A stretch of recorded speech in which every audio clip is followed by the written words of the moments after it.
మరి మనం గత కొన్ని దినాలుగా 2 వారాలుగా మనం ఏమేంటున్నాం? రాజుల గురించేనా?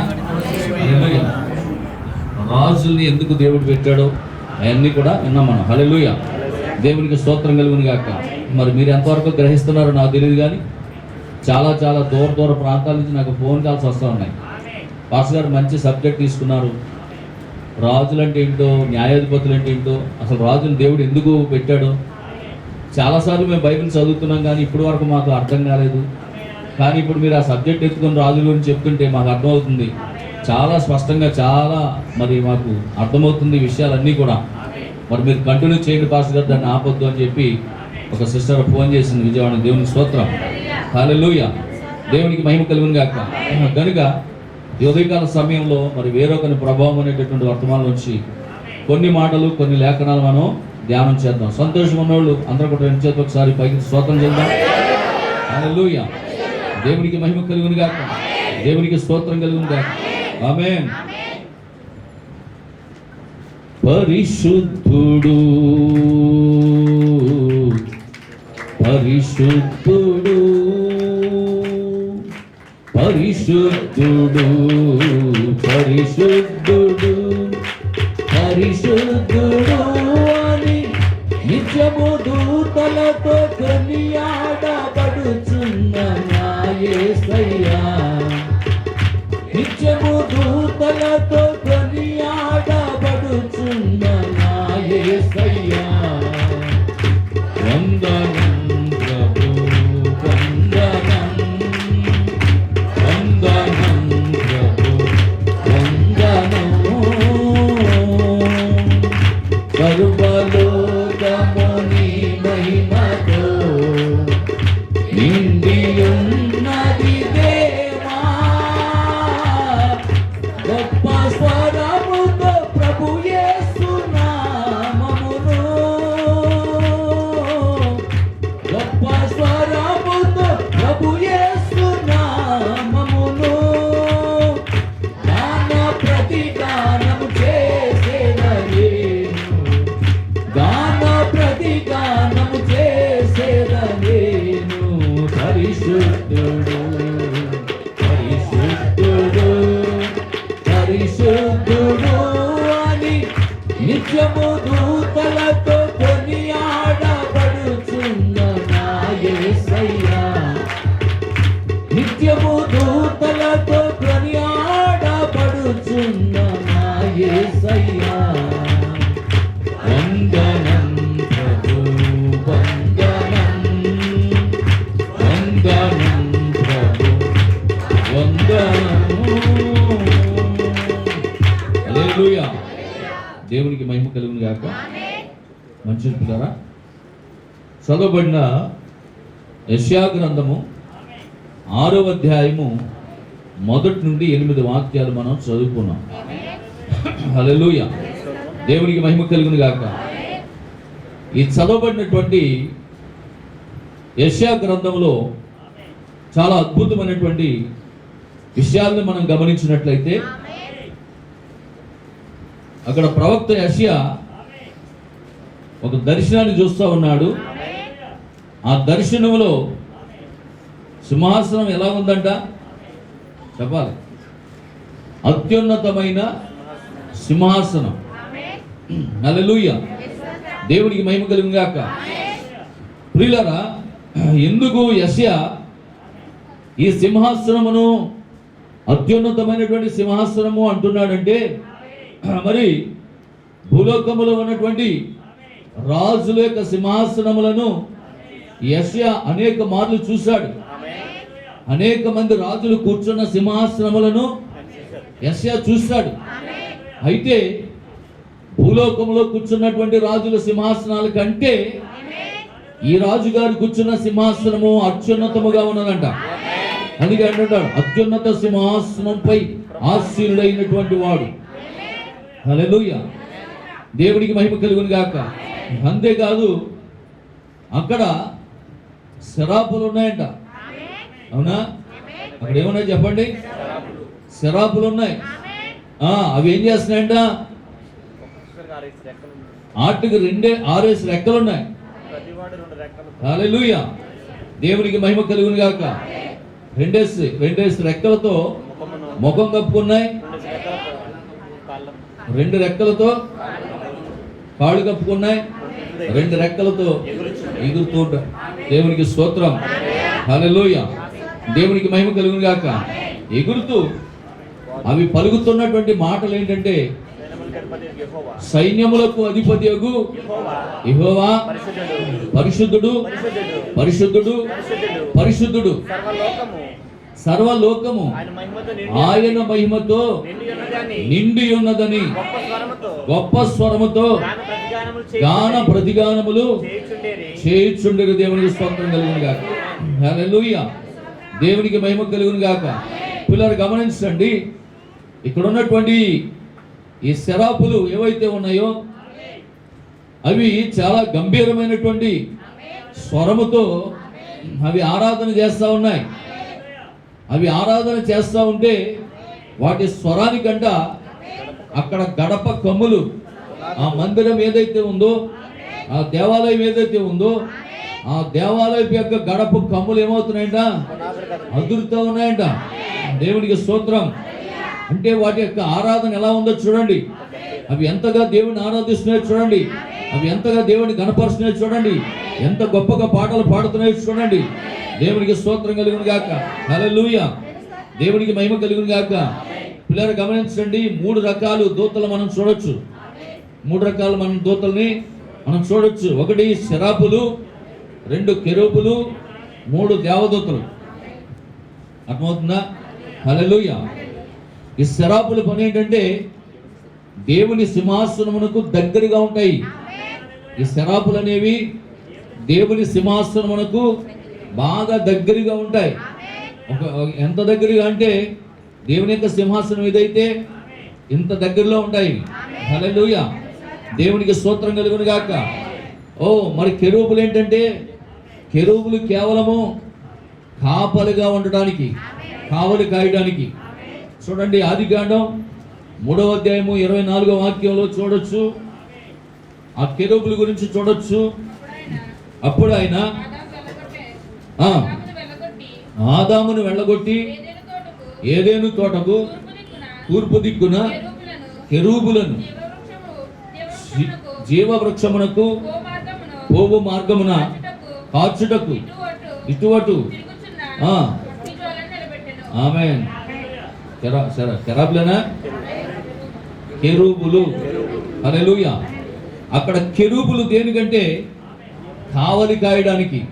హల్లెలూయా. కెరూబులు దేనికంటే కావలి కాయడానికి. శరాపులు దేనికంటే ఆరాధన చేయడానికి. హల్లెలూయా. దేవునికి మహిమ కలుగును గాక. ఇంకా మనం అంటే కేవలం ఆరాధనే కాదు, గుర్తుంచుకోండి, కేవలం ఆరాధనే కాదు, అక్కడికి వచ్చేటటువంటి వారిని కంట్రోల్ చేస్తాయంట. అక్కడ వచ్చే వారిని వీళ్ళు పరిశుద్ధులా కాదా అని అవి గ్రహించి, ఒకవేళ పరిశుద్ధులు కాకపోతే వారిని పవిత్రపరచడానికి నియమించినటువంటి శరాపులు. హల్లెలూయా. ఇది మీకు బాగా అర్థమవుతుంది. ఎందుకంటే ప్రవక్త యెషయా అక్కడికి వచ్చాడు. వచ్చి అతను చెప్తున్నాడు, అయ్యా నేను అపవిత్రమైన వాడను, అపవిత్రమైన పెదవులు కలిగిన వాడను, అపవిత్రమైన పెదవులు కలిగిన జనుల మధ్య జీవించువాడు. అంటే పాపం చేసే ప్రజల మధ్య జీవిస్తేనే పాపం అంటుకుంటున్నాడు. చెడ్డ మాటలు పలికేటటువంటి వ్యక్తుల మధ్యలో జీవిస్తుంటేనే పాపం అంటుకుంటున్నాడు. ఆయన చెప్తున్నాడు, యెషయా చెప్తున్నాడు, విన్నారా? తాగితేనే తాగుబోతు కాదు, తాగుబోతుతో తిరిగితే. మీకు అర్థమవుతున్న మాటలు. మనం తాగక్కర్వద్దు. ఓ తాగుబోతుని నన్ను బండెక్కించి తీసుకెళ్తాను అనుకో, ఎలా ఉంటుంది? ఏమా, ఓ త్రాగుబోతుని కూడా తీసుకెళ్తాను అనుకోండి, ఇదేట్రా పాస్కర్ ఏంట్రా ఆడి తీసుకెళ్తాడు అంటే ఈయన కూడా ఏదో అలవాటు ఉంటుంది అనుకుంటారు. దేవునికి స్తోత్రం. లేకపోయినా ఉండే ఉంటుంది అనుకుంటారు. ఏదో మన దగ్గర అలా ఉన్నాడు కానీ దేవునికి స్తోత్రం. అవునా కదా? హల్లెలూయా. అలాగే ఇప్పుడు ప్రవక్త యెషయాను కనుక మనం గమనించినప్పుడు, హల్లెలూయా, ఆయన అంటున్నాడు, అయ్యో అపవిత్రమైన పెదవులు కలిగిన జనుల మధ్య జీవిస్తున్నాను. కాబట్టి నేను నశించిపోయాను. నాకు అర్థమైపోతుంది, నా పాపాన్ని బట్టి నేను నశించిపోయాను. నేను కనీసం దేవుడి దగ్గరికి వచ్చి దండం పెట్టుకోవడానికి కూడా నాకు అవకాశం లేదు, అర్హత లేదని ఏడుస్తున్నాడు. అప్పుడు ఆ శరాపులలో ఒక శరాపు ఎగురుతూ వచ్చి అక్కడ కాలుచున్నటువంటి బలిపీఠ మీద కాలుచున్నటువంటి నిప్పుల్లో ఒక నిప్పును కారుతో పట్టుకొచ్చి తన పెదవులకు తగిలించగా, అది ఆ నిప్పు తన పెదవులకు తగిలిన కనుక నీ పాపములకు ప్రాయశ్చిత్తమైంది, కాబట్టి నీ దోషం పరిహరించబడింది, ఇప్పుడు నువ్వు పరిశుద్ధుడవు కనుక మాతో కూడా వచ్చి ఆరాధించు అన్నారు. దేవునికి స్తోత్రం, హల్లెలూయా, దేవునికి మహిమ కలుగును గాక, ఆమేన్. కనుక ప్రియమైన దేవుని బిడ్డలారా, మరి శరాపుల గురించి విన్నాం, కెరూబుల గురించి విన్నాం. మరి దేవదూతల గురించి మనం గమనించినట్లయితే దేవదూతలు కూడా 3 రకాల దేవదూతలు ఉన్నారు. 3 రకాల దేవదూతలు ఉన్నారు. ఒకటి మికాయేలు. ఒకటెవరు? మికాయేలు. మికాయేలుకి కొన్ని కోట్ల దూతలను దేవుడు ఇచ్చి ఆ దూతలందరి మీద మికాయేలుని నాయకుడిగా పెట్టాడు. హల్లెలూయా.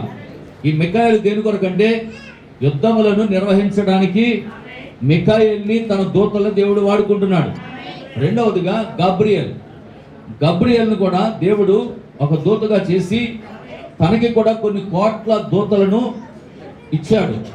ఆ కోట్ల దూతలకి అధిపతిగా గబ్రియేలుని నియమించాడు. మరి గబ్రియేలు యొక్క పని ఏంటంటే దేవుని యొద్ద నుండి సమాచారము దేవుని పిల్లలకు చేరవేయటం, దేవుని పిల్లల యొద్ద నుండి సమాచారము దేవుని యొద్దకు చేరవేయటం. హల్లెలూయా. అంటే సమాచారాన్ని సేకరించి తీసుకెళ్లి దేవుని యొద్దకు తీసుకుని వెళ్ళేటటువంటి ఒక పరిచర్యను కలిగి ఉన్నాడు గబ్రియేలు. హల్లెలూయా. మరి ఇంకొక వ్యక్తి ఉన్నాడు, అతడు లూసిఫర్. అతడికి ఒళ్ళంతా సంగీతమే. అటు ఇలా సాప్తే సార్లు సంగీతం వస్తుంది. మనకు కరెంట్ ఉండాలి. మన పియానో వాయించాలంటే మనకు కరెంట్ ఉండాలి. వాడికి కరెంట్ అవసరంలా, వాడు మొత్తం కీబోర్డ్ అంతా ఈ రెక్కలో పెట్టేసాడంట. వాడు ఇలాగ అంటే చాలంట మంచి సంగీతం వస్తుందంట. హల్లెలూయా. అలాంటి సంగీతం వాళ్ళు పెట్టాడు. హల్లెలూయా. కాబట్టి ఇక్కడ దేవదూతలు ఆరాధన చేసినప్పుడు మరి ఇతడు సంగీతాన్ని వాయించేవాడంట. హల్లెలూయా. గొప్ప సంగీత వాయించేవాడు అతను. ఆమేన్. అయితే పిల్లలు గమనించండి, ఇక్కడ కొన్ని విషయాలు మీకు చెప్పాలి. మరి అవి ఏం చేస్తున్నాయంటే అవి తమ ముఖమును కప్పుకొనుట అనేది గౌరవాన్ని సూచిస్తూ ఉన్నాయి. ప్రవక్త ఏమంటున్నాడంటే దేవదూతలు దేవుణ్ణి ఆరాధించడానికి వచ్చినప్పుడు అక్కడ ఏం చేసినాయంట, తమ 2 రెక్కలతో, మా పిల్లల్ని కంట్రోల్ చేయండి, పిల్లల్ని తీసుకొని, ఆ బాబు ఎవరు తీసుకొని దగ్గర తీసుకొని, మొత్తం అందరూ అబ్బాయి అంకే చూస్తున్నారు. నా వాక్యం అక్కలు ఎంటలేదు. ప్రవక్త ఊరికే చెప్పలా పిల్లలకు వేరే రూమ్ కట్టండి, పిల్లల్ని తీసుకెళ్ళి దూరంగా కట్టండి అని ఊరికే చెప్పలా. అర్థమవుతుందా? ప్రవక్త చెప్పాడంటే దానికి అర్థం ఉంటుంది. పిల్లలు అటు ఇటు తిరుగుతుంటే మీరు అందరూ తల్లి అయినటువంటి ఆ పిల్లలని చూసి ఆడుకుంటూ ఉంటారు. నా వాక్యం ఏమంటారు ఇంక మీరు? హల్లెలూయా. దేవునికి మహిమ కలుగును గాక. వింటున్నారా? కాబట్టి పిల్లరా, ఈ శరాపులు ఏం చేస్తున్నాయంటే తమ 2 రెక్కలతో కళ్ళు ముఖమును కప్పుకున్నాయంట. హల్లెలూయా. దేవునికి స్తోత్రం కలుగును గాక. వింటున్నారా? మీకు విషయం తెలుసా? శరాపులకి ఒళ్ళంతా కళ్ళే. శరాపులకు ఒళ్ళంతా కళ్ళే ఉంటాయి. 2 కళ్ళు అనుకుంటున్నారా? 2 కళ్ళు అనుకుంటున్నారా? 2 కళ్ళే కాదు శరాపులకి. శరాపులకి ఒళ్ళంతా కళ్ళే. ఎదర కళ్ళు ఉంటాయి, వెనకాల కళ్ళు ఉంటాయి, ఈ పక్కన కళ్ళు ఉంటాయి, ఈ పక్కన కళ్ళు ఉంటాయి. హల్లెలూయా. ఒళ్ళంతా కళ్ళు ఉంటాయి. ఆమేన్. అందుకే 2 రెక్కలతో ఏం చేస్తుందంటే కళ్ళు కప్పుకున్నాయి, 2 రెక్కలతో ఒళ్ళంతా కప్పుకున్నాయి. దేవునికి స్తోత్రం. హల్లెలూయా. దేవునికి మహిమ కలుగును గాక. ప్రవక్త ఏమంటున్నాడంటే 2 రెక్కలతో తన ముఖాన్ని కప్పుకోవడం అనేది దేవుని మీద గౌరవాన్ని సూచిస్తున్నాయంట, దేవుని మీద ఉన్నటువంటి భక్తిని చూపిస్తున్నాయంట, దేవుని మీద ఉన్నటువంటి గౌరవాన్ని చూపిస్తా ఉన్నాయంట. హల్లెలూయా. దేవునికి మహిమ కలుగును గాక. అయితే పిల్లలు గమనించండి, మరి ఇవి దేవునికి అతి సమీపంగా ఉన్న శరాపులు. హల్లెలూయా. దేవునికి మహిమ కలుగును గాక. ఆమేన్. ఇక్కడ ప్రభు చెప్తున్నారు, ఆకాశము భూమి గతించును గాని దేవుని మాటలు ఎన్నడూ గతించవన్నాడు. హల్లెలూయా. ఇంకొక మాటను కూడా చెప్తున్నాడు ఇక్కడ ప్రవక్త. హెబ్రీలు రాసిన పత్రిక 3వ అధ్యాయము 1వ వాక్యంలో, హెబ్రీలు రాసినటువంటి పత్రిక 3వ అధ్యాయము 1వ వాక్యంలో ఒక మాట చూద్దాం.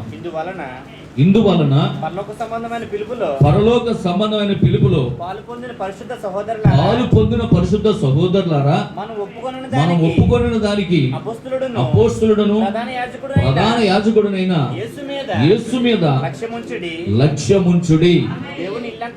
దేవుని ఇల్లంతటిలో మోషే నమ్మకముగా ఉండినట్లు ఈయన కూడా తన్ను నియమించిన వానికి నమ్మకంగా ఉండెను. ఆమేన్, హల్లెలూయా.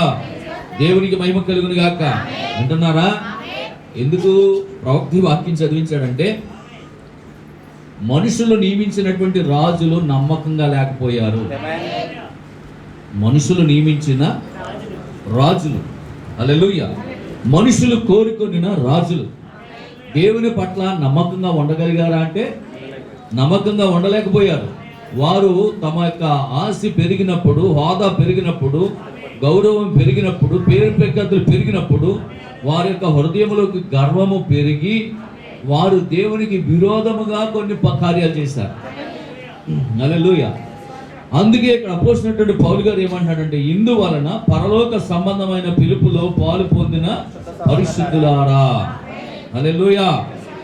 పిలుపొందు, నీకు పిలుపున్నప్పుడు, పరలోక సంబంధమైనటువంటి పిలుపు నీకున్నప్పుడు, దేవుడు నిన్ను పిలిచాడని నీకు రూఢిగా విశ్వసిస్తే, దేవుని యొక్క సన్నిధిలో నువ్వు ఎదుగుచున్నప్పుడు, నిందారహితుడిగా ఉంటూ పరిశుద్ధత కలిగి దేవుని యొక్క సన్నిధిలో నువ్వు మెలుసుకున్నప్పుడు, నువ్వు నడుచుకున్నప్పుడు దేవుడు నిన్ను అత్యధికముగా ఆశీర్వదిస్తాడు.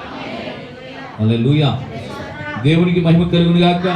అందుకే అంటున్నాడు, మనం ఒప్పుకొనిన దానికి అపోస్తలుడును ప్రధాన యాజకుడైన యేసు మీద లక్ష్యం ఉంచుడి అంటున్నారా? మనం ఎవరి మీద లక్ష్యం ఉంచాలంటే మన అధికారుల మీద కాదు.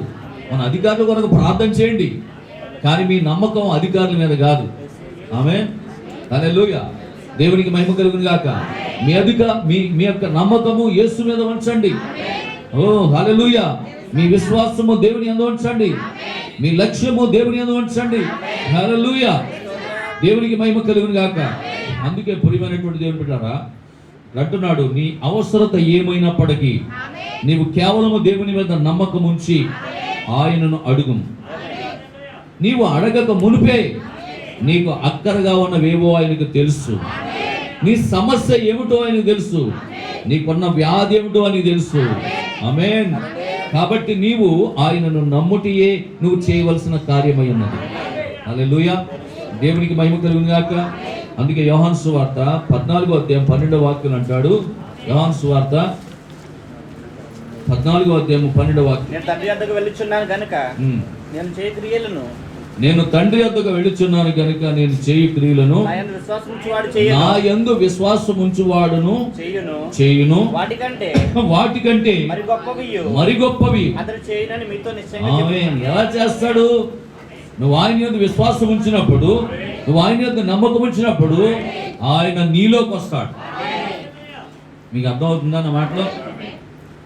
ఎలాగ నీ ద్వారా కార్యాలు చేస్తాడు దేవుడు అంటే, నువ్వు ఎప్పుడైతే ఆయన యందు విశ్వాసం ఉంచుతావో, నువ్వు ఎప్పుడైతే ఆయన యందు నమ్మకం ఉంచుతావో, అప్పుడు దేవుని పరిశుద్ధాత్మ నీలోకి వస్తుంది, నీలో నివాసం చేస్తుంది, నీ ద్వారా కార్యాలు చేస్తావన్నది. నువ్వు ప్రార్థన చేస్తే స్వస్థత కలుగుతుంది. హల్లెలూయా. నువ్వు ప్రార్థన చేస్తే జ్వరం పోతుంది, నువ్వు ప్రార్థన చేస్తే క్యాన్సర్ పోతుంది, నువ్వు ప్రార్థన చేస్తే చనిపోయిన వాడు తిరిగి లేస్తాడు. హల్లెలూయా. అదే మన ప్రవక్త జీవితంలో జరిగింది. జరగలేదా? క్రీస్తు మన ప్రవక్త శరీరంలో నివసించలేదా? ఆమేన్. చనిపోయిన వ్యక్తులు లేవలేదా? ఈ కార్యాలన్నీ ఎందుకు జరిగినాయంటే, ఎవరైతే నా యందు విశ్వాసం ఉంచుతారో వారు నాకన్నా మరి గొప్ప కార్యాలు వారు కూడా చేస్తారన్నాడు. దేవునికి స్తోత్రం. హల్లెలూయా. దేవునికి మహిమ కలుగును గాక. కనుక పిల్లరా, దేవుడు నీలో ఉండి నీ ద్వారా పని చేయుచున్నాడు. వాక్యమైన దేవుడు అగ్ని స్తంభములోను మేఘ స్తంభములోను నివసించిన దేవుడు, దేవాలయంలో చర్మంలో చాటున నివసించిన అదే దేవుడు, యేసు అనే శరీరంలో నివసించిన అదే దేవుడు, ఇప్పుడు పరిశుద్ధాత్ముడుగా బ్రహ్మములో నివసించిన దేవుడు, అదే దేవుడు ఈరోజు వధువుగా నీలో నివసిస్తున్నాడు. వధువుగా నువ్వు పలికితే కలగాలి. హల్లెలూయా. దేవునికి మహిమ కలుగును గాక. అంటున్నారు పిల్లరా. హోస్పేటలోనూ అదే అద్భుతం జరిగింది, కర్నూలులోనూ అదే అద్భుతం జరిగింది. ఆమేన్, హల్లెలూయా. ప్రభా ఈరోజు మ్యారేజ్, రేపు రిసెప్షన్, ఈ రెండు కార్యాలు అయ్యే వరకు వర్షం పడకూడదు ప్రభా. హల్లెలూయా, దేవునికి స్తోత్రం కలిగింది కాక. రెండు కూడా అద్భుతంగా జరిగినాయి దేవుని యొక్క మహాకృపను బట్టి. వింటున్నారు పిల్లరా. కనుక ఈరోజు క్రీస్తు నీలో ఉండి కార్యాలు చేస్తున్నాడు. అందుకే బ్రదర్ బ్రహ్మం అన్నారు, ఎప్పుడు నేను కాదు ఇది చేసింది, నాలో క్రీస్తుండి కార్యాలు చేశాడండి. ఆమేన్. యెషయా గ్రంథము 40వ అధ్యాయము 31వ వాక్యం. యెషయా గ్రంథము 40వ అధ్యాయము 31వ వాక్యం. యెహోవా కొరకు ఎదురు చూచువారు నూతన బలమును పొందుదురు. వారు పక్షిరాజు వలె రెక్కలు చాపి పైకెగురుదురు, అలయక పరిగెత్తుదురు, సొమ్మసిల్లక నడిచిపోదురు. దేవునికి స్తోత్రం కలిగింది గాక. హల్లెలూయా, దేవునికి మహిమ కలిగింది గాక. కనుక నువ్వు ఎవరి కొరకు ఎదురు చూడాలంటే దేవుని కొరకు ఎదురు చూడాలి. నీ ఆశ, నీ నిరీక్షణ, నీ నమ్మకము, నీ విశ్వాసము యెహోవా యందే ఉంచాలి. అందుకే అన్నాడు, యెహోవా కొరకు ఎదురు చూచువారు నూతన బలం, నూతన ఆనందం, నూతన శక్తి నీకు కలుగుతూ ఉంటుంది. నువ్వు లోకం వైపు చూస్తే లోకం ఏమంటుందంటే, ఇంకా అయిపోయింది అయ్యగారు, నిన్న ఒక ఆయన వచ్చాడు, ఇంకా కలియుగం వచ్చేసింది అయ్యగారు అంటున్నాడు. ధర్మం 4 పాదం మీద నడవలసినటువంటి ధర్మం ఒక పాదం మీద నడుస్తుందండి, కలియుగం వచ్చేసింది, అంతమైపోతుంది అంటే ఒక ఆయన వచ్చి, దేవునికి స్తోత్రం, హల్లెలూయా. నేను అన్నాను, కలియుగం లేదు, త్రేతాయుగం లేదురా, నువ్వు యేసుప్రభువుని నమ్ముకుంటే నా దగ్గర బాప్తిస్మం ఇస్తాను, ఇంక నీకు లోకంతో సంబంధం ఉండదని. హల్లెలూయా, దేవునికి స్తోత్రం కలిగిందా. లోకం ఏమైపోయినా నీకు భయం ఉండదు. ఆమేన్. ఎందుకంటే నీవు ఒక నిత్య భద్రతలోకి వచ్చేస్తావు, నువ్వు ఒక నిత్య జీవాన్ని పొందుకుంటావు, నీకు దేవునితో సంబంధం ఉంటుంది. ఇక నువ్వు అప్పుడు దేని కొరకు ఎదురు చూస్తావంటే యెహోవా కొరకు ఎదురు చూస్తావు, ఆయన రెండవ రాకడ కొరకు ఎదురు చూస్తావు, ఆయన నిత్య రాజ్యం కొరకు ఎదురు చూస్తావు. ఇక నువ్వు ఎన్నడూ దాని వైపు చూడవు. హల్లెలూయా, ఈ లోకం వైపు చూడవు నువ్వు. అందుకే అంటున్నాడు, యెహోవా కొరకు ఎదురు చూచువారు నూతన బలమును పొందుకుంటారు, వారు అలయక సొమ్మసిల్లక పక్షి రాజుల వలె అంటే రెక్కలు చాపి. దేవుడు మనకి ఇచ్చిన 2 రెక్కలు, కొత్త నిబంధన, పాత నిబంధన అనే 2 రెక్కలు దేవుడు మనకి ఇచ్చాడు. హల్లెలూయా. పక్షిరాజు వలె రెక్కలు చాపి పైకెగురుదామా, అలయక సొమ్మసిల్లక పైకెగురుదామా. పక్షిరాజు వలె రెక్కలు చాపి పైకెగురుదామా, సొమ్మసిల్లక పైకెగురుదామా. శాశ్వత లోకము కొరకు, నిత్య రాజ్యము కొరకు, శాశ్వత లోకము కొరకు, నిత్య రాజ్యము కొరకు పక్షిరాజు వలె రెక్కలు చాపి పైకెగురుదామా, అలయక సొమ్మసిల్లక పైకెగురుదామా. ఈ లోకర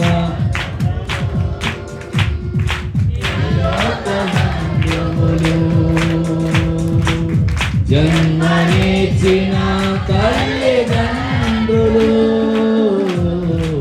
ఈ లోక స్నేహితులు, ఈ లోక బంధువులు, జన్మనిచ్చిన తల్లిదండ్రులు, ఎవరు లేక ఒంటరి స్థితిలో ప్రేమలన్నీ కోల్పోయినా, ఎవరు లేక ఒంటరి స్థితిలో ప్రేమలన్నీ కోల్పోయినా, క్రీస్తు ప్రేమలో సాగిపోదమా, క్రీస్తు ప్రేమలో సాగిపోదమా.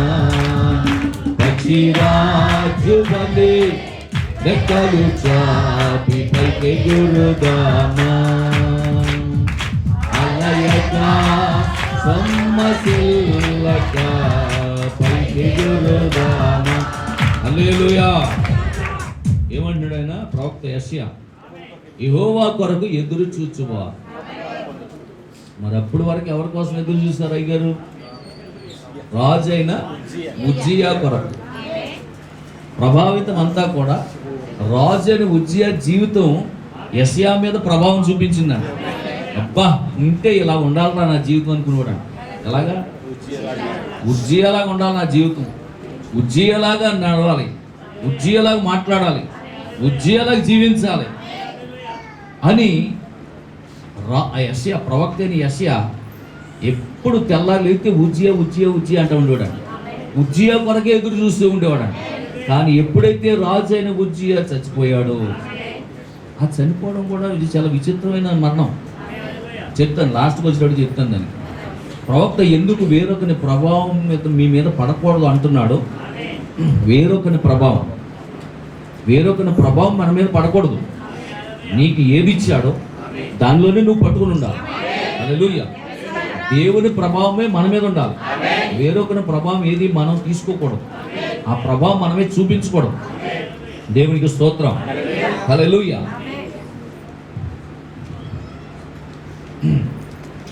ఇక్కడ చూడండి, ప్రవక్త అంటున్నాడు, యెషయాను నేను ఇష్టపడుతును, ఎల్లప్పుడూ ఇష్టపడుతును. ఆయన పెద్ద ప్రవక్తల్లో ఒకడు. బైబిల్ మొత్తం 66 పుస్తకాలు ఉంటే ఆయన 66 పుస్తకాలు రాశాడు, 66 అధ్యాయాలు రాశాడు. దేవుని స్తోత్రం. బైబిల్ మొత్తంలో 66 పుస్తకాలు అయితే ఆయన 66 అధ్యాయాలు రాసి చరిత్ర సృష్టించాడంట. దేవునికి స్తోత్రం కలుగునుగా. హల్లెలూయా. దేవునికి మహిమ కలుగునుగాక. అందుకే ఇక్కడ ఈ ప్రవక్త అంటే నాకు చాలా ఇష్టం అంటున్నాడు. ఈ యెషయా గొప్ప వ్యక్తి. ఇతనికి మరణశిక్ష విధించడం ద్వారా హతసాక్షిగా చనిపోయాడు. రంపములతో మొక్కలుగా కోయబడ్డాడు. అపోస్తులు కూడా చాలా మంది మరణశిక్షకు గురై చనిపోయారు. రాజైన ఉజ్జియా గురించి చూద్దాం. అతను ఒక గొర్రెలను కాల్చుండేటి ఒక మంచి బాలుడు. ఆమేన్. ఆ కారణమును బట్టి అతడు బయట ప్రదేశాలను ఎక్కువగా ప్రేమించేవాడు. హల్లెలూయా. యెషయా ప్రవచన కాలంలో ఆ రాజ్యాన్ని పరిపాలించెను. రాజైన ఉజ్జియా తన తండ్రి అయిన అహజ్యా చనిపోయిన తర్వాత ఆ స్థానంలో రాజుగా నియమించబడ్డాడని గత వారంలో మనం ధ్యానించాం. హల్లెలూయా. కేవలం 16 సంవత్సరాల వయసులోనే ఉజ్జియా రాజు అయినట్లుగా మనం చూడవచ్చు. అతను చిన్నప్పటి నుంచి మంచి దైవ భక్తి కలిగినటువంటి బాలుడిగా పెంచబడ్డాడు. ఈ ప్రపంచంలో ఎంతో మంది రాజులను, న్యాయాధిపతులను, ప్రధానమంత్రులను, అధికారులను, వారి జీవితాలను మనం గమనించినప్పుడు యేసు ప్రభు యొక్క జీవితం కంటే గొప్ప జీవితమును ఎవరూ జీవించలేదు. హల్లెలూయా. దేవునికి మహిమ కలుగును గాక.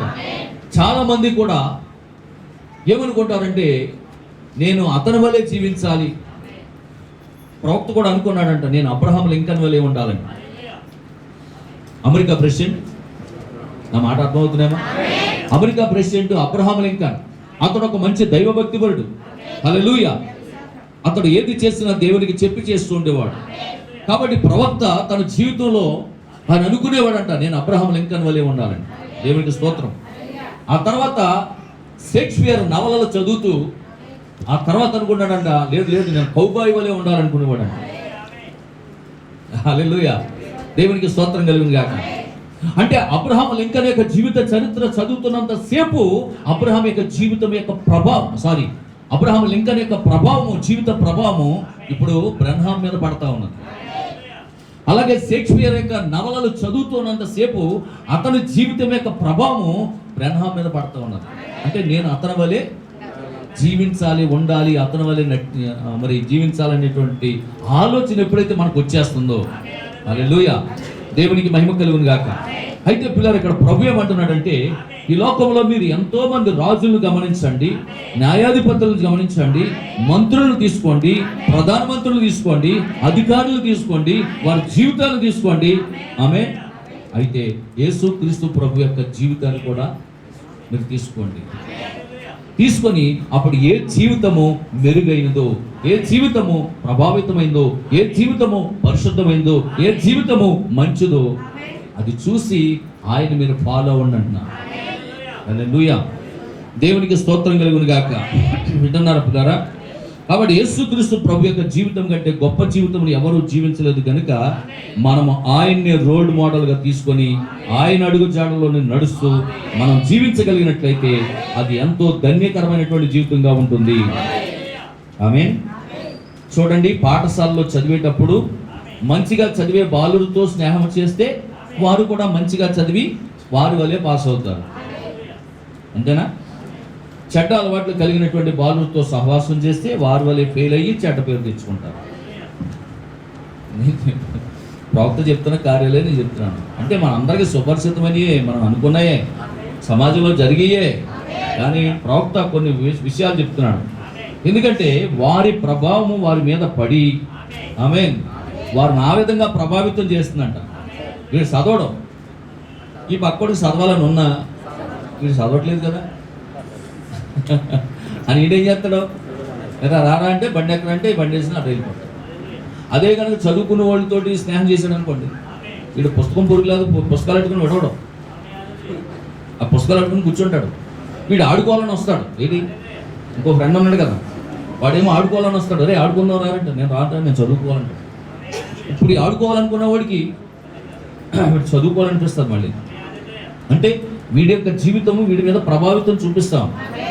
అందుచేత ఇదేం చేస్తాడు? సరే సేపు నాకు ఆడుకోవచ్చులే అని వీడు కూడా పుస్తకాలు తెచ్చుకుని వీడి పక్కన కూర్చొని వీడు చదువుకుంటాడు. కాబట్టి వీడి పాస్ అయితే ఈ పక్కడు కూడా పాస్ అవుతాడు. దేవుని స్తోత్రం. హల్లెలూయా. అదే చెప్తున్నాడు ప్రవక్త. కాబట్టి సంఘానికి సరైనది బోధించవాలని, సంఘమైతే ఆలోచించి అనుసరించి వాక్య ప్రకారం నడుచుకోవాలి. తూర్పునకు పడమరకు నీవు ఒకేసారి ప్రయాణము చేయలేవు. అలాగే సత్యమునకు అబద్ధమునకు ఒకేసారి వెళ్ళలేవు. అర్థమవుతుందా? తూర్పుకి పడమరకి ఉన్నారా? వైజాగ్ వెళ్ళాలని ఉంది, హైదరాబాద్ వెళ్ళాలని ఉంది. ఒకేసారి వెళ్ళగలవా? ఓ రోజు వైజాగ్ వెళ్ళాలి, లేకపోతే ఓ రోజు హైదరాబాద్ వెళ్ళాలి. అంతేగాని ఒక రోజులోనే నువ్వు హైదరాబాదు వెళ్ళొచ్చా? అంటే ఫ్లైట్ ఉంటే వెళ్ళొచ్చేయచ్చు అనుకోండి. దేవునికి స్తోత్రం. హల్లెలూయా. అంటే ప్రవక్త అనే మాట మీద అర్థం చేసుకోండి. ఒకేసారి ఒకే సమయంలో మనం అలా వెళ్ళలేం కదా, అలా వెళ్ళలేం ఒకే సమయంలో. అది దాని అర్థం ఏంటంటే నువ్వు ఒకేసారి తూర్పునకు పడమరకు ప్రయాణము చేయలేవు. అలాగే సత్యమునకు అబద్ధం వైపునకు ఒకేసారి మళ్ళలేవు. మత్తయి సువార్త 6వ అధ్యాయం 33వ వాక్యం. మత్తయి సువార్త 6వ అధ్యాయము 33వ వాక్యం. కాబట్టి మీరు ఆయన రాజ్యమును నీతిని మొదట వెతకండి, అప్పుడు అవన్నీ మీకు అనుగ్రహింపబడును. దేవునికి స్తోత్రం కలుగును గాక. ఆయన చెప్పేది ఏంటంటే మొట్టమొదటిగా అంట మనం చేయవలసిన కార్యక్రమం ఒకటి ఉంది. ఆయన నీతిని, ఆయన రాజ్యాన్ని వెతకాలంట. హల్లెలూయా. అప్పుడు అవన్నీ మీకు అనుగ్రహింపబడును. ఆమేన్. హల్లెలూయా. యెషయా ఉజ్జియాను ప్రేమించాడు. ఎందుకనగా అతను ఒక గొప్ప వ్యక్తి. ఆమేన్. హల్లెలూయా. దేవునికి మహిమ కలుగును గాక. సరే, ప్రస్తుతం మనం జీవిస్తున్న దినాల్లో ఒకరి జీవితాలను ఒకరు పరిశీలన చేసుకుంటూ దేవునికి ఇష్టలుగా జీవించాలి. ఇంట్లో నీ భర్తకు నచ్చినట్లుగానో, లేక సంఘములో నీ కాపరికి మీ పాస్టర్కి నచ్చినట్లుగానో, లేక నీ అభిమానించే వ్యక్తికి నచ్చినట్లుగానో జీవించడం కాదు, కానీ దేవునికి నచ్చినట్లుగా జీవించాలి. ఆమేన్. ఎటువంటి రాజకీయ విషయాలు సంఘములో మాట్లాడరాదు. దేవుని అధికారం కింద మాత్రమే సంఘము నడిపించబడవలను. యెషయా ప్రవక్తగా జన్మించాడు, ఉజ్జియా రాజుగా జన్మించాడు. ఎవరి స్థానం వారిదే. ఇద్దరూ దేవాలయంలో కలిసి నిర్ణయాలు తీసుకుంటూ ఉండేవారు. హల్లెలూయా. దేవునికి మహిమ కలుగును గాక. యెషయా చెప్పినట్లుగా ఉజ్జియా రాజ్యాన్ని పరిపాలించినప్పటికీ యెషయా దృష్టిలో ఉజ్జియా ఒక రియల్ హీరో అయిపోయాడు. జాగ్రత్తగా వినండి. వేరొకని ప్రభావం, నేను చెప్పే అంశం ఏంటి? వేరొకని ప్రభావం అంటే యాక్చువల్గా ప్రియులారా, ఉజ్జియా యెషయా యొక్క జీవితాన్ని చూసి ఉజ్జియా ప్రభావించబడాలి, ప్రభావితం చెందాలి. ఎవరి జీవితాన్ని చూసి? చెప్పాలి. ఎవరి జీవితాన్ని చూసి? ప్రవక్త యెషయా జీవితాన్ని చూసి ఉజ్జియా ప్రభావితం చెంది యెషయాలా జీవించాలని ఉజ్జియా అనుకోవాలి వాస్తవానికి. కానీ ఇక్కడ రివర్స్ అయింది. ఇప్పుడు ప్రవక్త యెషయా ఉజ్జియా జీవితాన్ని చూసి అబ్బా బతికితే నేను ఉజ్జియాలా బతకాలనుకున్నాను. దేవునికి స్తోత్రం కలుగును. అసలు ఉజ్జియాకి సలహాలు ఇచ్చేది ఎవరు? యెషయా. ఉజ్జియాకి రాజకీయంలో సలహాలు ఇచ్చేది యెషయా. యుద్ధాలకు వెళ్ళాలంటే సలహాలు ఇచ్చేది యెషయా. మరి యెషయాకి సలహాలు ఇచ్చేది ఎవరంటే దేవుడే. మీకు అర్థమవుతుందా? యెషయాకి సలహాలు ఇచ్చేది ఎవరంటే దేవుడు. ఇప్పుడు యెషయాని ఒక రోల్డ్ మోడల్గా తీసుకోవాలి ఉజ్జియా. యెషయా ఒక రోల్డ్ మోడల్గా తీసుకోవాలి దేవుణ్ణి. దానికి బదులు ఇప్పుడు యెషయా ఏం చేస్తున్నాడంటే అబ్బా నేను ఉంటే ఉజ్జియాలా ఉండాలి. ఉజ్జియా నా రియల్ హీరో. చూడండి మనోడు కూడా అంటారు కదా చిరంజీవి గారే మా హీరో అని. ఒక ఆవిడ తిట్టాను అని ఒక ఆయన్ని చిరంజీవి గారిని ఏదో అన్నాడంట. ఆయన కమ్యూనిస్ట్ పార్టీ అంటే నారాయణ ఆయన ఏదో అన్నారంట చిరంజీవి గారిని ఫలానా ఇలాగ అలాగని. ఆ తూర్పుగోదావరి జిల్లా వెళ్ళంటే అని చూడటానికి ఒక ఆవిడ తిడుతుంది, మరి మామూలుగా తిట్టట్లేదు. హల్లెలూయా, దేవునికి స్తోత్రం కలిగింది కాక. అంటే వాళ్ళ అభిమానులు ఏమైనా అంటే వాళ్ళు ఊరుకోరు. మరి మన అభిమాని మన రియల్ హీరోని మన యేసుప్రభుని ఏమనంటే మనం ఊరుకుంటామా? హల్లెలూయా, దేవునికి స్తోత్రం కలిగింది కాక. కనుక ప్రియమైనటువంటి దేవుని బిడ్డలారా, నిజంగా చూడండి, పిల్లలు వెళ్ళండి, చిన్నపిల్లలు వెళ్ళండి అమ్మా. హల్లెలూయా, దేవునికి మహిమ కలుగును గాక, దేవునికి స్తోత్రం కలుగును గాక. ఆమేన్. చూడాలని ఉన్నది నా యేసుని, చూడాలని ఉన్నది, చూడాలని ఉన్నది నా యేసుని, చూడాలని ఉన్నది. కోట్లాది దూతలు నిత్యము కొనియాడుచుండగా చూడాలని, కోట్లాది దూతలు నిత్యము పరిశుద్ధుడని కొనియాడుచుండగా చూడాలని, చూడాలని ఉన్నది నా యేసుని, చూడాలని ఉన్నది, చూడాలని ఉన్నది నా యేసుని.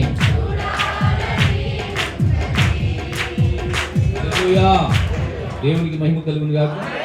వింటున్నారు పిల్లరా? కాబట్టి ఇక్కడ ఉజ్జియా యెషయా దృష్టిలో ఒక హీరో అయిపోయాడు, రియల్ హీరో అయిపోయాడు అంట. హల్లెలూయా. అనేక మార్లు ప్రవక్త యెషయా అనుకుంటున్నాడు అబ్బా బ్రతికితే ఉజ్జియాలో బ్రతకాలనుకుంటున్నాడు. ఆమేన్. కావున ఉజ్జియా యొక్క జీవితము ఈ ప్రవక్త యెషయా యొక్క జీవితంను ప్రభావితం చేసిందని మనం కనుగొని ఉన్నాం. రాజుల యొక్క చరిత్రను మనం గమనిస్తే సొలొమోను కంటే గొప్పవాడు ఎవడూ లేడని మనం చెప్పవచ్చు. ఆ తర్వాత ఉజ్జియాను మనం గమనించినట్లయితే అతని వంటి వాడు ఎవడూ లేడని చెప్పవచ్చు. అంటున్నారా? రాజుల్లో గొప్పవాడు ఎవడు అంటే సొలొమోను లేదని చెప్పవచ్చు. ఆ తర్వాత సొలొమోను తర్వాత ఎవరా గొప్పవాడు అంటే ఉజ్జియా అని చెప్పవచ్చు. దేవునికి స్తోత్రం. హల్లెలూయా, దేవునికి మహిమ కలుగును గాక. మరి ఇక్కడ ఏమంటున్నాడంటే అయితే అందరికంటే గొప్పవాడు ఇక్కడ ఉన్నాడు. హల్లెలూయా. ఆయనే రాజులకు ప్రభువులకు ఆయనే మన ప్రభు అయిన ఈయన కంటే గొప్పవాడు ఎవరు లేరు. యోనా కంటే గొప్పవాడు, అబ్రహాము కంటే గొప్పవాడు, సొలొమోను కంటే గొప్పవాడు, హల్లెలూయా, అబ్రహాము కంటే గొప్పవాడు. ఆమేన్. Jesus is here. ఆయన ఇప్పుడు ఎక్కడ ఉన్నాడు? అలాంటి గొప్పవాడిని మన జీవితంలో ప్రభావితం చేసుకోవాలి. ఆయనే మన రోల్ మోడల్ అయి ఉన్నాడు. ఆమేన్. దేవునికి స్తోత్రం కలుగును గాక. హల్లెలూయా. కనుక ప్రియమైనటువంటి దేవుని బిడ్డలారా, మరి నిజంగా ఈ లోకంలో మనం చూసినప్పుడు మొన్న అక్కడ బ్యానర్ చూశాను, ఫలానా ఆయన పేరేసి మేము ఫలానా ఆయన ఫాలోవర్స్ అని పెట్టుకున్నారు కింద. ఫాలోవర్స్, ఫలానా ఆయనకు ఫాలోవర్స్ అంటే ఆయనకి ఎంతమంది ఫాలోవర్స్ ఉన్నారని ఒక బ్యానర్ వేసిన. అంటే పేరు చెప్పకూడదండి, మీకు పేరు చెప్పకూడదు. దేవుని స్తోత్రం. పేరు చెప్తే పార్టీ అభిమానులు ఉంటారు కదా, అలాంటప్పుడు మరి నన్ను తిట్టుకుంటారు కదా, దేవుని స్తోత్రం. అంచేత పలానా ఆయన అభిమానులు మేమని ఫాలోవర్స్ అని పెట్టుకున్నారు కింద, దేవుని స్తోత్రం. అయితే మనకి మనం ఎవరు ఫాలోవర్స్ అంటే జీసస్ ఫాలోవర్స్. హల్లెలూయా. అప్పుడు నాకు అనిపించింది అది చూడగానే, నేను కూడా అలా ఫోటో వేసుకుని జీసస్ ఫాలోవర్స్ అని పెట్టుకున్నాను. హల్లెలూయా. దేవునికి మహిమ కలిగింది గాక. మనం ఎవరు అంటే జీసస్ ఫాలోవర్స్. మన మాదిరి ఆయనే. ఒక విషయం గమనించండి, యెషయా ఎంతసేపు ఉజ్జియానే ఫాలో అవుతూ ఉండేవాడు. ఉజ్జియా వల్లనే తనకు నిత్య భద్రత ఉన్నదని తలంచేవాడు. నాకు రాజు ఉన్నాడు, మీకు అర్థమవుతున్న మాట, నాకు రాజుగారు ఉన్నాడు, ఆయన కూడా సైన్యం ఉంది, నేను ఎక్కడికైనా వెళ్తున్నానంటే నాకు కూడా రథాలు పంపిస్తాడు, గుర్రాలు పంపిస్తున్నాడు, మా ప్రాప్తి ఊరు వెళ్తున్నాడు అంటే అది అర్థమవుతుందమ్మా. హల్లెలూయా. దేవునికి స్తోత్రం కలుగునుగా. నేను కూడా కొన్ని సందర్భాలు అలాగే అనుకుంటాను, నేను ఎక్కడికైనా వెళ్తాను కొన్ని ఊరికి, నాకు కూడా వీళ్ళందరూ వచ్చేస్తారు, ఇక్కడ ప్రదీప్ కానీ సురేంద్ర రెడ్డి గారు కానీ ఇదే వెళ్ళిపోయి వీళ్ళందరూ. దేవునికి స్తోత్రం. ఆ బండికాడికి వెళ్ళాను మొన్న, బండికాడికి వెళ్తే ఆ ఊరు వెళ్తున్నప్పుడు చిత్తూరు వెళ్తున్నప్పుడు వీళ్ళందరూ వచ్చేసారు, నాకు కూడా ట్రైన్ కాడికి వచ్చేసి ఒకళ్ళేమో చపాతి వచ్చారు, ఒకళ్ళేమో మినపట్టుకు వచ్చారు, ఒకళ్ళేమో వాటర్ బాటిల్ వచ్చారు. ఫాలోవర్స్ నాకు అనమాట, దేవుని స్తోత్రం. వాళ్ళందరూ వచ్చేస్తే నాకు మా చిన్ననాటి స్నేహితులు ఒక ఆయన కనపడ్డాడు, మురళి ఏంటో ఈ జన్మేంద్రిని కూడా నీ ఫాలోవర్స్ ఏంటో బాబు అంటున్నాడు. దేవునికి స్తోత్రం కలిగింది. హల్లెలూయా. మా చర్చి బిలీవర్స్ అండి వీళ్ళందరూ అని చెప్పాను. వింటున్నారా? అయితే పిల్లలు గమనించండి, మనమందరము కూడా ఎవరిని ఫాలో అవ్వాలంటే మనం యేసుక్రీస్తుని ఫాలో అవ్వాలి. హల్లెలూయా. దేవునికి మహిమ కలిగింది గాక. కనుక ఇక్కడ ఏమంటున్నాడంటే, మరి చాలామంది కూడా విశ్వాసులు మరి వాళ్ళ పాస్టర్ను ఫాలో అవుతున్నారు. ఆమేన్. హల్లెలూయా. వాళ్ళ పాస్టర్ గారి ప్రార్థన వల్లే ఎంత భద్రతగా ఉన్నామని ఆలోచిస్తున్నారు. ఆనాడు యెషయా వలే. యెషయా కూడా ఏమనుకున్నాడు, మా రాజుగారు వాళ్ళే. అమ్మ నా మాటలు కొంచెం అర్థం చేసుకోండి. నేను ఎందుకు నెమ్మదిగా చెప్తున్నానంటే, స్పీడ్గా ఎందుకు వెళ్ళట్లేదంటే నా మాట మీకు అర్థం అవ్వాలి. ఇప్పుడు యెషయా ఏమనుకుంటున్నాడంటే దేవుని మీద ఆధారపడాలి కదా, దానికి బదులు ఏమనుకుంటున్నాడంటే రాజు అయిన ఉజ్జియా నాకున్నాడు, రాజుగారు పిలిస్తే నాకు రథాలు వస్తాయి, రాజుగారు పిలిస్తే గుర్రాలు వస్తాయి, రాజుగారు పిలిస్తే సైనికులు వస్తారు. కట్టదినం గారు ఏం చెప్పాను అమ్మా, ఐస్ క్రీమ్ వస్తుంది. దేవునికి స్తోత్రం కలిగి. హల్లెలూయా. వింటున్నారా? జాగ్రత్తగా వినండి. ఎంతమ్మా 12 కదమ్మా అవుతా. స్తోత్రం. హల్లెలూయా. కాబట్టి పిల్లరా ఇక్కడ ఏమనుకుంటున్నాడంటే, ఆనాడు ప్రవక్త యెషయా ఉజ్జియాని భావించినట్లుగానే, ఉజ్జియా జీవితాన్ని ప్రభావితం చేసుకున్నట్లుగానే ఈరోజు చాలామంది కూడా విశ్వాసులైనటువంటి వారు తమ పాస్టర్ మీద నమ్మకం పెట్టుకొని వాళ్ళ పాస్టర్ ప్రార్థన వల్లే నేను ఇంతలాగన్నాను అని అనుకుంటూ ఉన్నారు. కానీ దాన్ని ఖండిస్తున్నాడు ప్రవక్త. అంటే పాస్టర్ మీ కొరకు ప్రార్థన చేయట్లేదు అంటలా, ప్రార్థన చేస్తాడు, అయితే 2వ స్థానం ఇవ్వండి అంటున్నాడు. మొదటి స్థానం ఎవరికి ఇవ్వాలి? దేవుడు. నీ పాస్టర్ ప్రార్థన ఆలకించింది దేవుడు, నీ పాస్టర్ ప్రార్థనకు జవాబు ఇచ్చింది దేవుడు. కాబట్టి నీ మొదటి స్థానం ఎవరికి ఇవ్వాలంటే దేవుడికి ఇవ్వాలి. ఆ తర్వాత 2వ స్థానం నీ కాపుడికి ఇవ్వాలి. కానీ ఈరోజు చాలా మంది కూడా అది చేయట్లా. మా పాస్టర్ గారే చేశారు. మీ పాస్టర్ గారు ఏమన్నా, మీ పాస్టర్ గారు ఏమి లేదు. మీ పాస్టర్ గారు కేవలం నీ కొరకు ప్రార్థన చేసే ప్రతినిధి, నీ పక్షంగా ఉండి ప్రార్థన చేసే ఒక ప్రతినిధి మాత్రమే. హల్లెలూయా. కాబట్టి ఈ విషయాన్ని మీరు గమనించండి అంటున్నాడు. మరి నిజంగా చూడండి, నిన్ను కాపాడుచున్నది దేవుడే, నిన్ను పోషిస్తున్నది దేవుడే, నిన్ను స్వస్థపరిచేది దేవుడే. కాబట్టి నీవు దేవుడినే ఫాలో అవ్వాలి, ఆయన మీద నీ ఫోకస్ పెట్టాలి. హల్లెలూయా. యెషయా జీవితాన్ని ఎంతో ప్రభావితం చేసిన ఉజ్జియా జీవితం ఏమైందో ఒకసారి చూద్దామా? దినవృత్తాంతాల 2వ గ్రంథం 26వ అధ్యాయం 16వ వాక్యం చూడండి. ఈయనలాగే ఉండాలి, ఈయనలాగే బతకాలనుకున్న యెషయా ఏమవుతాడు ఇప్పుడు? అయితే అతడు స్థిరపడిన తర్వాత అతడు మనస్సును గర్వించి చెడిపోయెను. ఆమేన్. హల్లెలూయా. ఎంతగా ఫాలోవర్స్, ఎంతగా ప్రేమించిన, ఎంతగా అభిమానించిన, ఎంతగా ఫ్యాన్స్ పెంచేసుకున్నా, ఆమేన్, హీరో గారు ఏమైపోయారు ఇప్పుడు? చెప్పాలి. ప్రవక్త యెషయా వింటున్నారా? ఒక అభిమాని. హీరో ఎవరంటే ఉజ్జియా. ఇప్పుడు హీరో గారు ఏమయ్యారంటే, ఆయన డెవలప్ అయిన తర్వాత, పేరు వచ్చిన తర్వాత గర్వం వచ్చేసిందంట ఆయన. దేవునికి స్తోత్రం కలుగుతుంది. ఇప్పుడు చెప్పండి, ఇప్పుడు ప్రవక్త గారికి కూడా అలాగే రావాలా వద్దా? ఇప్పుడు నిజంగానే ప్రవక్త యెషయా ఉజ్జియాని కనుక ఫాలో అయితే ఇప్పుడు ఉజ్జియా యొక్క జీవితము ఇప్పుడు ఎవరి మీద ప్రభావితం చూపించాలి? యెషయా మీదే చూపించాలి. హల్లెలూయా, దేవునికి మహిమ కలుగును గాక.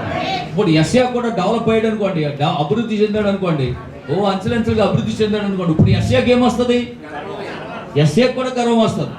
హల్లెలూయా, దేవునికి మహిమ కలుగును గాక. అందుకే దేవుడు ఏం చేశాడంటే, ఇక ఉజ్జియా ఉంటే యెషయా చెడిపోతాడు, ఉజ్జియా ఉంటే యెషయా చెడిపోతాడు. కాబట్టి ఉజ్జియాకి ఇవ్వాల్సింది ఇచ్చేశాను, ఇవ్వవాడిని ఉంచకూడదని చెప్పాడు దేవుడు. ఆమేన్, హల్లెలూయా, దేవునికి మహిమ కలుగును గాక. వింటున్నారు పిల్లరా? కనుక అతడు చదవండి అన్నమాట 16వ వాక్యం. అయితే అతడు స్థిరపడిన తర్వాత అతడు మనసును గర్వించి చెడిపోయాను. స్థిరపడక మునుపు, ప్రభువా నువ్వు లేకపోతే నేను లేనైనా, నువ్వే నా దిక్కునైనా, నా సైన్యము నువ్వే, నా సైన్యాధిపతి నువ్వే, నా గుర్రాలు నువ్వే, నా రైతులు నువ్వే, నా కట్కో నువ్వే, నా కేడు నువ్వే, నా బండ నువ్వే, నా కోట నువ్వే అన్నాడు. ఇప్పుడు స్థిరపడిపోయాడు. కొండ వచ్చేసినాయి, కోటలు వచ్చేసినాయి, అన్నీ వచ్చేసినాయి. ఇప్పుడు గర్వం పెరిగిపోయింది. ఆమేన్. అతడు స్థిరపడిన తర్వాత గర్వించబడి చెడిపోయాను. అందుకే పిల్లరా, కీర్తన గ్రంథంలో 118, 8, 9 వాక్యాలు చెప్తున్నాడు. కీర్తన గ్రంథం 118వ అధ్యాయం 8, 9 వాక్యాలు అంటున్నాడు, మనుషుల నమ్ముకొనుట కంటే యెహోవాను ఆశ్రయించుట మేలు. రాజులను నమ్ముకొనుట కంటే యెహోవాను ఆశ్రయించుట మేలు. దేవుని స్తోత్రం. ఏ మనిషి నమ్మకస్తుడు కాడు. ప్రతి మనుషుడు అబద్ధికుడు, ప్రతి మనుషుడు అబద్ధికుడు. దేవుడు ఒక్కడే సత్యవంతుడు. కాబట్టి మనం ఎవరు నమ్ముకోవాలి చెప్పండి? దేవుణ్ణే నమ్ముకోండి, నన్ను కూడా నమ్మొద్దు. హల్లెలూయా, దేవునికి మహిమ కలుగును గాక. మీరు మొదటిగా దేవుణ్ణి నమ్మండి, దేవుని మీద ఆనుకోండి. ఆమేన్, హల్లెలూయా. కనుక పిల్లరా, రాజులు నమ్ముకుంటు కంటే యెహోవాను ఆశ్రయించడం మేలు.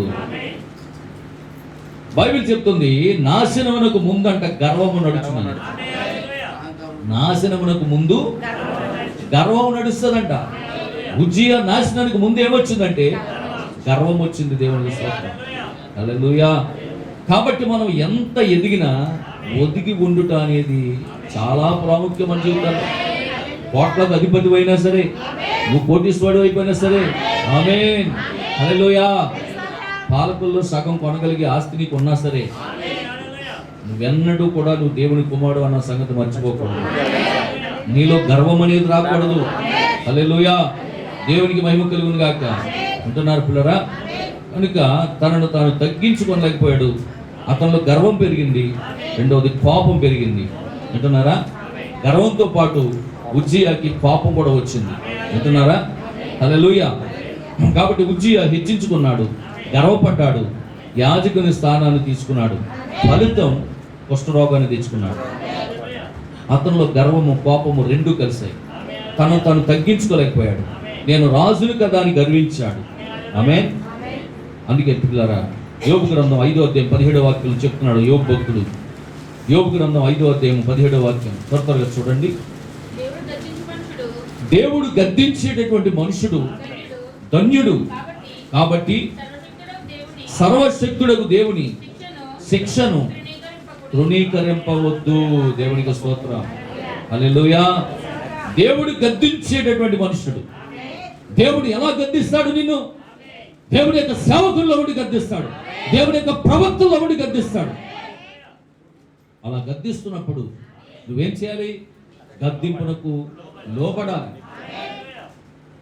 ఏంటి, ఎందుకు నన్నే అంటున్నాడు ఈ పాస్టర్ గారు? ఈ ప్రవక్త ఏంటి నన్నే తిడుతున్నాడు? ప్రవక్త స్త్రీల గురించి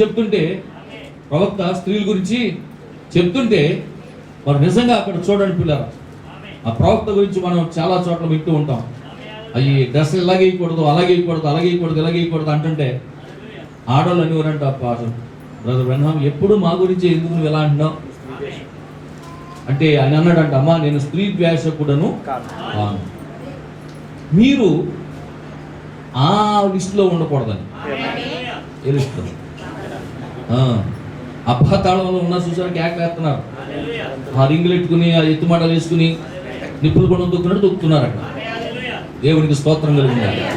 అందులో పడకూడదని, అందులో ఉండకూడదని ఇక్కడే మిమ్మల్ని సరి చేస్తున్నాను, ఇక్కడే మిమ్మల్ని వాక్యం చేత ఉదగిస్తున్నానని చెప్పిస్తున్నాను. హల్లెలూయా. అంతే తప్ప మీరంటే నాకు ద్వేషము కాదమ్మా, మీరు ఎలా ఉండాలి అలా ఉండాలని చెప్తున్నానని చెప్పి ప్రభు చెప్తున్నాడు. అందుకే అంటున్నాడు, దేవుడు గద్దించు మనుషుడు ధన్యుడు. కాబట్టి సర్వశక్తుడికి దేవుని శిక్షను తృణీకరించకము. దేవుని సింహాసనం చుట్టూ ఆయన దూతలు ఎలాగైతే కావలిగా ఉంటాయో, దేవుని కుమారుల చుట్టూ కూడా అలాగే దేవదూతల కావలిగా ఉంటాయంట. ఆమేన్. ఎందుకు కావలిగా ఉంటాయంటే దేవుని యొక్క వాక్యం సెలవిస్తా ఉన్నది. హల్లెలూయా.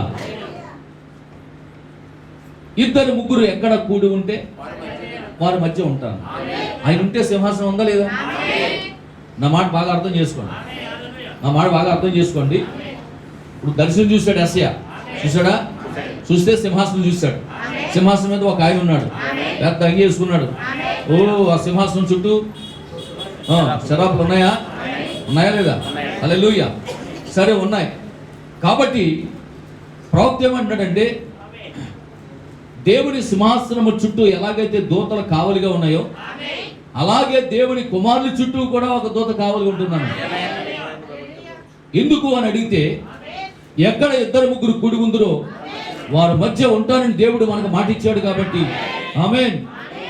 ఇక్కడ మన మధ్య దేవుడు నివాసం చేస్తున్నాడు. ఇక్కడ ఒక సింహాసనం వేయబడ్డది. ఇక్కడ అందులో దేవుడు నివాసం చేస్తా ఉన్నాడు. దేవుని సింహాసనం ఉన్నప్పుడు, దేవుడు నివాసం చేసినప్పుడు తప్పక అక్కడ దేవుని దూతలు ఉంటాయి. హల్లెలూయా. కీర్తన గ్రంథం 34:7 వాక్యం. కీర్తన గ్రంథం 34:7, యెహోవా యందు భయభక్తులు గలవారి చుట్టూ దూత కావలి ఉండి వారిని రక్షించును. నీ పక్కన దూత ఉన్నది.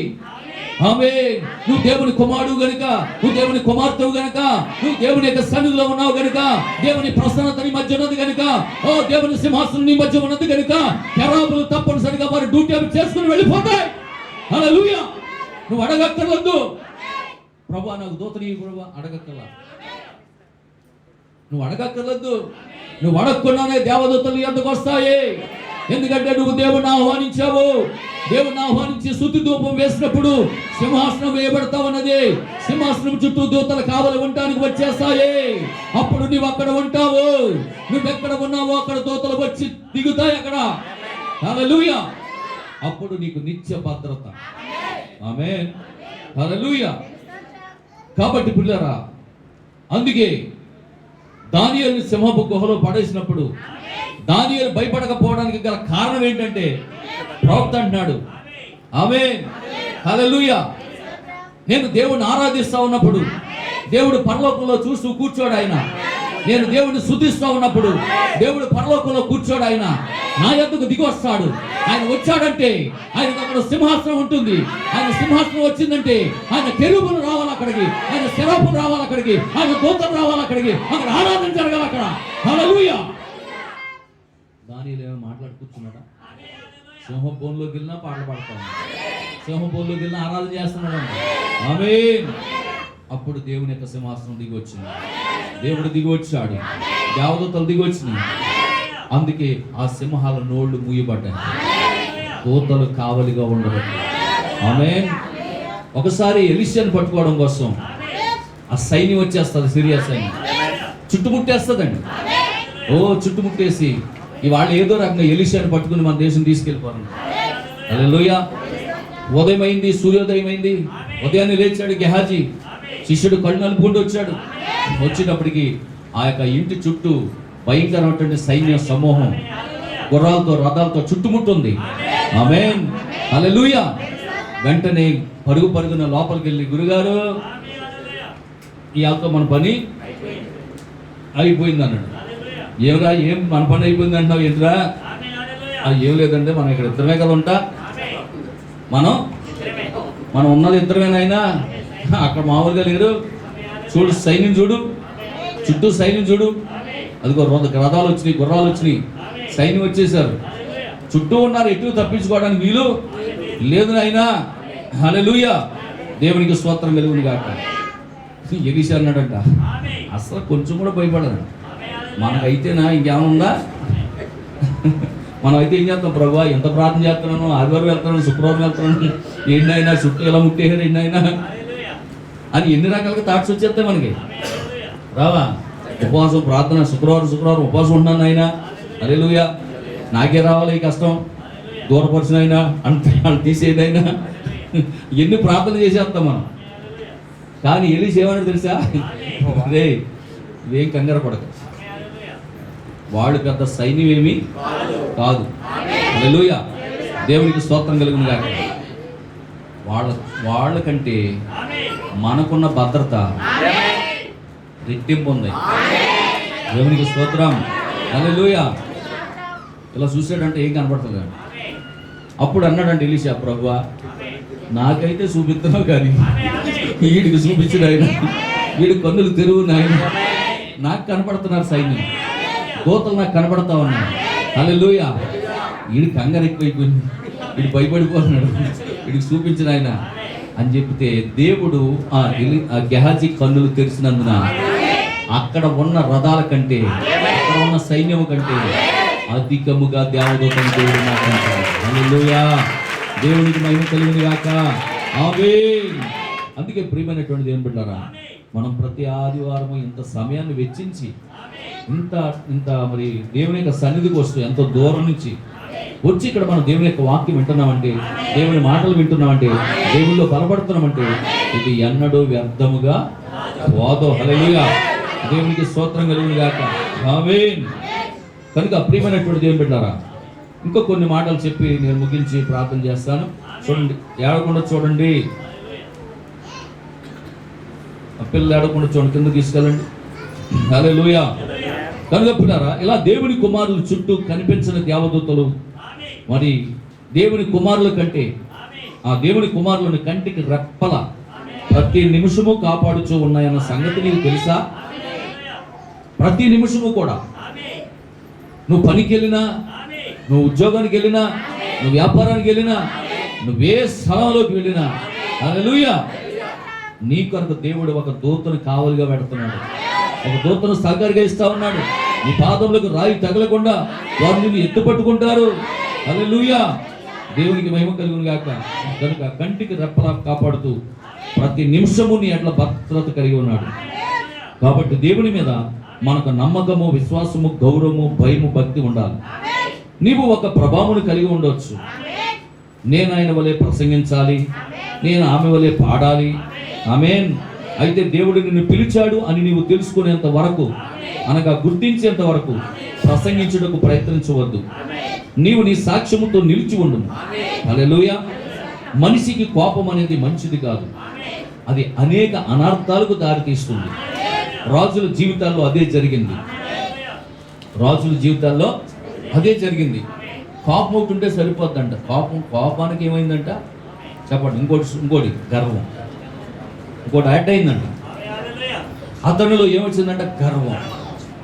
అతడు ఎదిగిన తర్వాత, అతడు డెవలప్ అయిన తర్వాత అతనిలో ఏమొచ్చింది? గర్వం వచ్చింది. గర్వానికి తోడేమైంది? కోపం. నేను రాజుని అనేటటువంటి గర్వంతో కోపించాడంట. దాని ద్వారా వచ్చిన ఫలితమే కుష్ఠరోగం. దేవుని స్తోత్రం, హల్లెలూయా. దేవునికి మహిమ కలుగును గాక. జాగ్రత్తగా వినండమ్మా, కొద్ది నిమిషాలు, ఇంకొక 10 నిమిషాలు నేను ముగిస్తాను. హల్లెలూయా. కనుక రాజుల జీవితాలు మీరు గమనించండి. అక్కడ యెషయా చూసిన దర్శనంలో దేవుడు సింహాసనం మీద హెచ్చింపబడుట ఆయన చూశాను.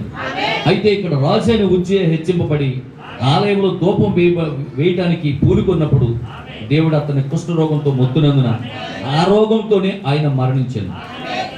దేవుని సన్నిధిలో నిలబడటకు కావలసినది పరిశుద్ధత. యేసు రక్తమే మనల్ని శుద్ధి చేస్తుంది. ఆయన మరి పాపుల కొరకు చనిపోయాడు కానీ పరిశుద్ధుల కొరకు కాదు. జాగ్రత్తగా గమనించండి. ఆయన పాపుల కొరకు చనిపోయాడు కానీ పరిశుద్ధుల కొరకు కాదు. అప్పుడు వారు పరిశుద్ధులుగా తీర్చబడ్డారు. ఒక వ్యక్తి కోపపడి నిన్ను శపించినట్లయితే నీకు అతనికి మధ్య దేవుడు ఉంచు. మాట్లాడుతున్నా. ఎవరన్నా మన మీద కోపపడి నువ్వు అలాగైపోతావు ఇలాగైపోతావు అన్నారు, గాడ్ బ్లెస్ యూ అని అంతే. మనల్ని వాళ్ళు ఏం చేస్తారు? శపిస్తారు. మనల్ని వాళ్ళు ఏం చేస్తారు? తిడతారు. అప్పుడు మనల్ని ఏమంటున్నాడు ప్రవక్త? దీవించమంటున్నాడు. వాళ్ళు యాక్సెప్ట్ చేయకుండా దీవెన పడి తిరిగి నీకు వస్తుంది. హల్లెలూయా, దేవునికి మహిమ కలుగును గాక. వింటున్నారా? ప్రవక్త చెప్తున్న కార్యాలు కొన్ని చెప్పి నేను ముగిస్తాను. హల్లెలూయా. ఒక వ్యక్తి కోపపడి నిన్ను శపించినట్లయితే నీకు అతనికి మధ్య దేవుని ఉంచుము. నీ భార్య నీ మీద కోపపడినట్లయితే దేవుని ఉంచుము. నీ భర్త నీ మీద కోపించినట్లయితే మధ్యలో దేవుని ఉంచుము. నీ పిల్లలు నీ మీద కోపించినట్లయితే మధ్యలో దేవుని ఉంచుము. నీ స్నేహితులు నీ మీద కోపడినట్లయితే మధ్యలో దేవుని ఉంచుము. నీ బంధువులు నీ మీద కోపం చూపినట్లయితే మధ్యలో దేవుని ఉంచుము. అప్పుడు సమస్త జ్ఞానమునకు మించిన సమాధానం నీకు నీ కుటుంబమును కలుగును గాక. హల్లెలూయా, దేవునికి మహిమ కలుగును గాక. అంటున్నారు పిల్లరా, దేవుని సమాధానం మనకు కలగాలంటే మనకి మన శత్రువుకి మధ్యలో దేవుడు ఉండాలి. దేవుడు ఉంటే మన జీవితాల్లో సమాధానం కలుగుతుంది. హల్లెలూయా, దేవునికి మహిమ కలుగును గాక. మరి సౌలు క్రైస్తవుల మీద కోప్పడి వారిని హింసిస్తున్నప్పుడు దేవుని పిల్లలందరూ చేసింది అదే. అమ్మా, నా మాటలు అర్థమవుతున్నాయి? నువ్వేం చెప్పాను? ఏం చెప్పాను? ఎవరైనా మన మీద కోపపడి మనం శపిస్తున్నప్పుడు వారిని మనము దీవించాలి, మధ్యలో దేవుణ్ణి పెట్టాలి. ఓకేనా? ఇప్పుడు ఆది కాలంలో లేదా ఆది అపోస్తుల కాలంలో క్రైస్తవులను హింసిస్తున్నటువంటి సందర్భంలో సౌలు అనేటటువంటి ఒక వ్యక్తి క్రైస్తవ సమాజమును హింసిస్తున్నప్పుడు వారు చేసిన పని అదే. ఏం చేశారు? సౌలుకి వారికి మధ్యలో దేవుని పెట్టారంట. ప్రభువా, పగ తీర్చుకుంటా, నీ పని కాదు నా పని అన్నావు. మరి ఇంకో వీడు వచ్చేమో కత్తులెట్టుకొస్తున్నాడు, కటార్లు ఎట్టుకొస్తున్నాడు, కొడాలు ఎట్టుకొస్తున్నాడు, కోసేస్తున్నాడు, చంపేస్తున్నాడు. బాబోయ్, మేము పడలేకపోతున్నాం నాయన, వాడితో మేము మరి గొడవ పెట్టుకోలేకపోతున్నాం. మరి ఏం చేయమంటావు ప్రభువా? వాడికి మాకు మధ్యలో దిగిరా నాయనా అని ఆ గదుల్లో ఉండి ప్రార్థన చేసుకో. మరి వారికి మధ్యలో నువ్వు ఎవరు దిగొచ్చారు? దేవుడు దిగొచ్చాడు. చూశాడు. ఒకరోజు అదే క్రైస్తవులు హింసించడానికి చట్ట ప్రకారం మరి అక్కడ పత్రం పట్టుకొని సైనికులు తీసుకొని గుర్రాలు ఎక్కి దమస్కు మార్గంలో వెళ్తున్నాడు. ప్రభు, సరిగ్గా దొరికావురా, అతను నీకోసమే చూస్తున్నాను నేను. దేవునికి స్తోత్రం. నా పిల్లలు ఎప్పటి నుంచో అడుగుతున్నారు నీ మీద పగ తీర్చుకోమని. హల్లెలూయా, దేవుడికి స్తోత్రం కలుగును గాక. అసలు మా వాళ్ళు సింహాలు లాంటి వాళ్ళు రా. మా వాళ్ళు కానీ కుదిరితే ఎముక కూడా లేకుండా తినేస్తాడు నేను. కానీ మా వాళ్ళకి నేను బోధించాను ఏమని? మిమ్మల్ని హింసించే వాళ్ళని దీవించమని చెప్పాను, ప్రేమించమని చెప్పాను. నువ్వు అంతగా తిడుతున్నా, నువ్వు అంతగా కొడుతున్నా, నువ్వు అంతగా హింసిస్తున్నా మా వాళ్ళు నిన్ను ఏమి అనకుండా ఉండడానికి గల కారణం ఏంటో తెలుసా? నా పిల్లలు నా మాట వింటున్నారు కాబట్టి. నేను గనక పాత నిబంధనలో కన్నుకి కన్ను, పంటికి పన్ను అని కనుక ఒక మాట చెప్పానా, నీ ఎముకల్లో ఒక్క ఎముక కూడా సూపు అయిపోతే జాగ్రత్త. దేవుని స్తోత్రం. హల్లెలూయా, దేవునికి మహిమ కలుగును గాక. ఆమేన్. ప్రభువా, పగ తీర్చుకుంటూ మా వంతు కాదు నాయన, నీ పనే అని వదిలేశారంట వాళ్ళు. అప్పుడు దేవుడు ఆ దమస్కు మార్గంలో వచ్చినటువంటి పౌల్ని సరిగ్గా దొరికాడు. సూట్ చూసి అప్పుడే కొట్టాడంట. హల్లెలూయా, వెలుగులో దర్శించాడంట. అవునా? వెలుగులో దర్శించినప్పుడు చూపు పోయిందంట. ముందు ఏం కొట్టేశాడు? ముందు చూపు తీసేశాడు. ఎందుకంటే చూపు ఉంటే ఏదో రకంగా మళ్ళీ బళ్ళు పట్టుకున్నా, కత్తెట్టుకున్నా, మళ్ళీ పొరపట్టుకుని లేచి వచ్చేస్తాడు. మళ్ళీ కనపడకపోతే ఇంకేం లేదు, అంతే కదా. ఎంత బలాఢ్యుడైనా సంసోన్ ఏం చేశారు? ముందు పళ్ళు తీస్తారు. ఎందుకు? అయిపో బలవంతుడాడు, కనీసం గాడి దవడెట్టే 10 మందిని చంపేసినాడు. అక్కడ కనీసం ఏ కమ్మ దొరికిందనుకో, ఇంకేమనుందా పరిస్థితి? ఏ గడకన దొరికిందనుకో, ఇంకేమైనా ఉందా? పచ్చి దవడెంగుతో 1000 మందిని చంపేసినోడికి ఒక గడపకు దొరికిందని ఇంకెంత ఉంటుంది. అందుకని ఏం చేశారు? వాడిని కళ్ళు తీసేశారు. దేవునికి స్తోత్రం కలిగిన. హల్లెలూయా. కాబట్టి పిల్లలు, దేవుడు ఏం చేస్తాడంటే ఈ సౌలుని ఆ దమస్కు మార్గములో వెలుగులో ప్రకాశింపజేసి వెలుగు ద్వారా అతని కళ్ళు ఇస్తాడు. దేవునికి స్తోత్రం. చూపు పోయింది ఇప్పుడు అతనికి. హల్లెలూయా, దేవునికి మహిమ కలుగును గాక. అప్పుడు ప్రభు మాట్లాడుతున్నటువంటి వెలుగులోంచి, సౌలా సౌలా, నువ్వెందుకయ్యా నన్ను హింసిస్తున్నావు? ఎందుకు నన్ను బాధపెడుతున్నావు? ఎందుకు నాకు గాయాలు చేస్తా ఉన్నావు? ఎవడు నువ్వు అంటాడంట. అంత పళ్ళు పోయినా గర్వం బాలేదు. ఎవడో నువ్వు అంటున్నాడు. నీవు హింసిస్తున్న యేసుని. దేవునికి స్తోత్రం. యేసా పేదన్నాను కానీ ఎప్పుడు చూడలేదే, చూసావు కదరా, అందుకని కొడుకుపోయింది. దేవునికి స్తోత్రం. హల్లెలూయా. అవునా, ఎప్పుడు చూడలేదు నిన్ను, ఇప్పుడు చూసావు కదా, అందుకని కొడుకుపోయింది. ఆ రోజు మోసేని అందుకే చూడొద్దన్నాను నేను. ఆ రోజు మోసేని ఎందుకు చూడొద్దన్నాను? కళ్ళు పోతాయి కాబట్టి చూడొద్దన్నాను నేను. నువ్వు చూసావు కాబట్టి నీ చూపు పోయింది. హల్లెలూయా. దేవునికి స్తోత్రం కలుగును గాక. కాబట్టి అననీయ అనే ఒక ప్రవక్త ఉంటాడు, అతన్ని పిలిపించుకో. నీకు పోయిన చూపు కొరకు అతడు ప్రార్థన చేస్తాడు, నీకు చూపు వస్తుంది, నువ్వు లేచి రక్షణ పొంది పాత నిబంధన యెహోవాయే, క్రొత్త నిబంధన యేసుక్రీస్తుని నా పిల్లలకు సువార్త ప్రకటించు, నా కొరకు మరణించు. హల్లెలూయా. దేవునికి మహిమ కలుగును గాక. ఆమేన్ అని దేవుడు ఎప్పుడైతే చెప్పాడు, అప్పటి నుంచి సౌలు పౌలుగా మారిపోయి యోగా మతాన్ని హల్లెలూయా క్రైస్తవ్యంగా మార్చేశాడు. యూదుల్లో అనేక మందిని క్రైస్తవులుగా మార్చాడు. దేవునికి స్తోత్రం. దేవునికి మహిమ కలుగును గాక. అపోస్తలుల కార్యముల గ్రంథం 9వ అధ్యాయం 3-4 వాక్యాలు చదవండి. అపోస్తలుల కార్యముల గ్రంథం 9వ అధ్యాయము 3-4 వాక్యాలు. అతడు ప్రయాణం చేయొచ్చు.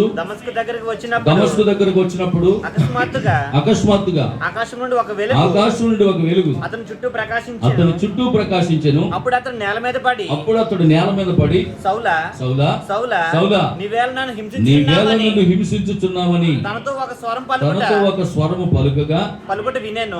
ప్రభువా నీవెవడవని అతడు అడుగగా ఆయన నీవు హింసించుచున్న యేసును. దేవునికి స్తోత్రం కలుగును గాక. హల్లెలూయా. దేవునికి మహిమ కలుగును గాక.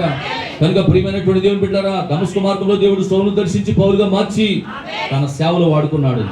నీ భర్త జీవితంలో అదే జరుగును గాక. హల్లెలూయా. నువ్వు ప్రార్థిస్తే నీ భర్త మారుతాడు. నువ్వు ప్రార్థిస్తే నీ భార్య మారుతుంది. నువ్వు ప్రార్థిస్తే నీ స్నేహితులు మారుతారు. నువ్వు ప్రార్థిస్తే నీ బంధువులు మారుతారు. దేవుడు అవే కార్యాన్ని ఈరోజు నీ జీవితంలో చేస్తాడని ప్రియులారా గమనించండి. ఉజ్జియాకి కుష్ఠరోగం కలగక ముందు చనిపోయి ఉంటే గనక అతన్ని తన పితరుల యొక్క సమాధుల్లో పెట్టేవారంట. విన్నారా? నా మాటలు అర్థమవుతున్నాయి? జాగ్రత్తగానండి. ఈ మాటలు చెప్పి నేను ముగిస్తాను. అతడు గనక గర్వించి ఉండకపోతే, అతడు గనక మరి కోపం గనక లేకపోతే అతడికి కుష్ఠరోగం వచ్చేది కాదు. ఒక రాజుగా మరణించేవాడు.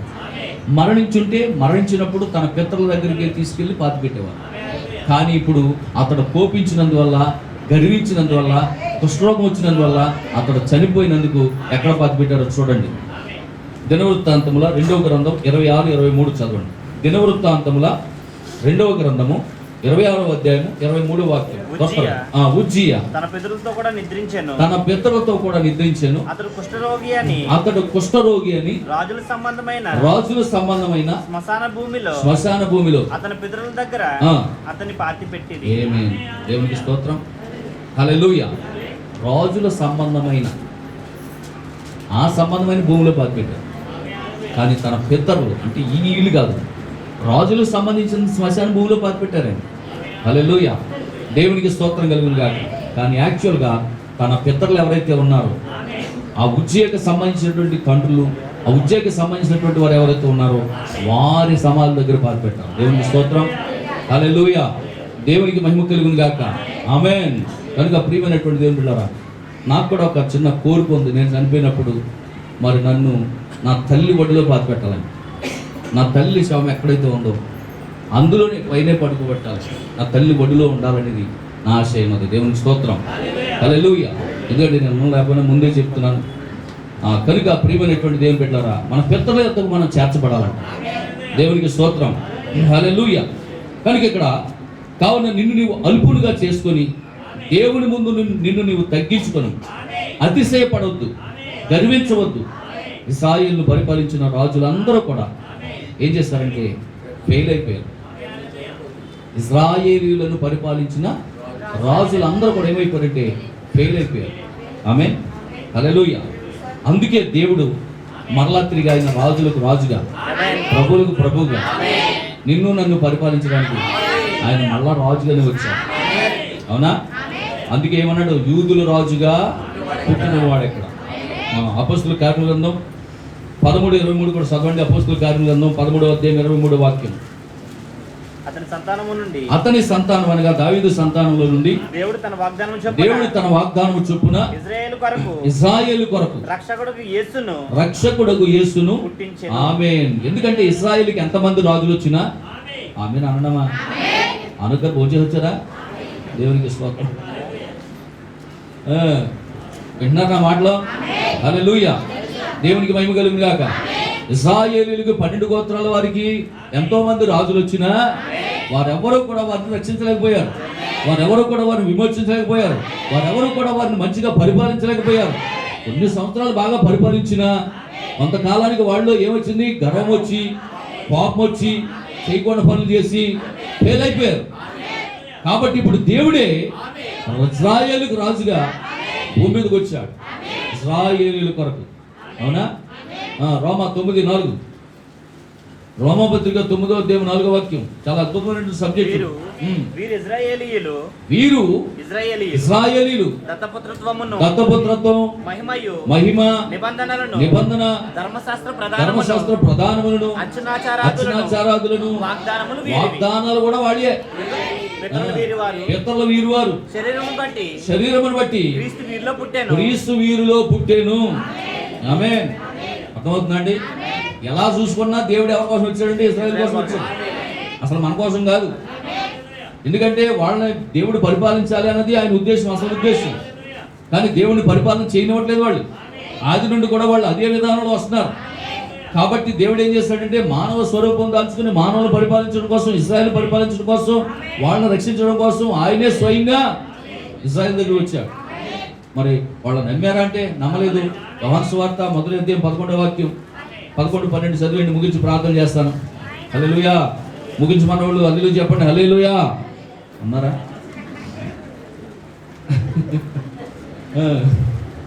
స్తోత్రం నాయన. మరి 12:30 అయితే ముగించమని ఆయన చదవండి. ఆయన తన స్వకీయులు అంటే ఎవరు? స్వకీయులు ఎవరు? ఇశ్రాయేలీయులు, యోధా గోత్రం వారు.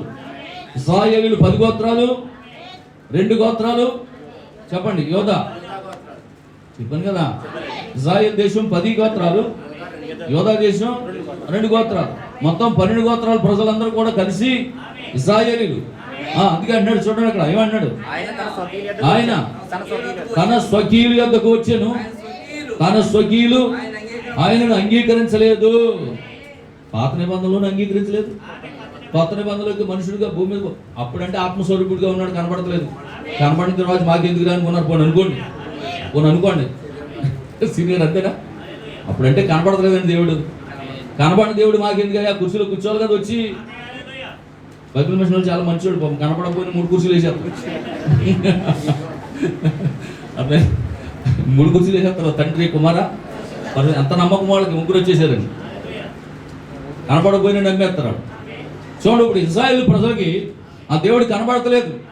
అయ్యా నేను రాజుగా ఉన్నానురా, మీకు పరిపాలన చేస్తా ఉన్నాను, ఏ అవసరం వచ్చినా నేను చూసుకుంటాను అని చెప్తుంటే వాడు నమ్మలేదు.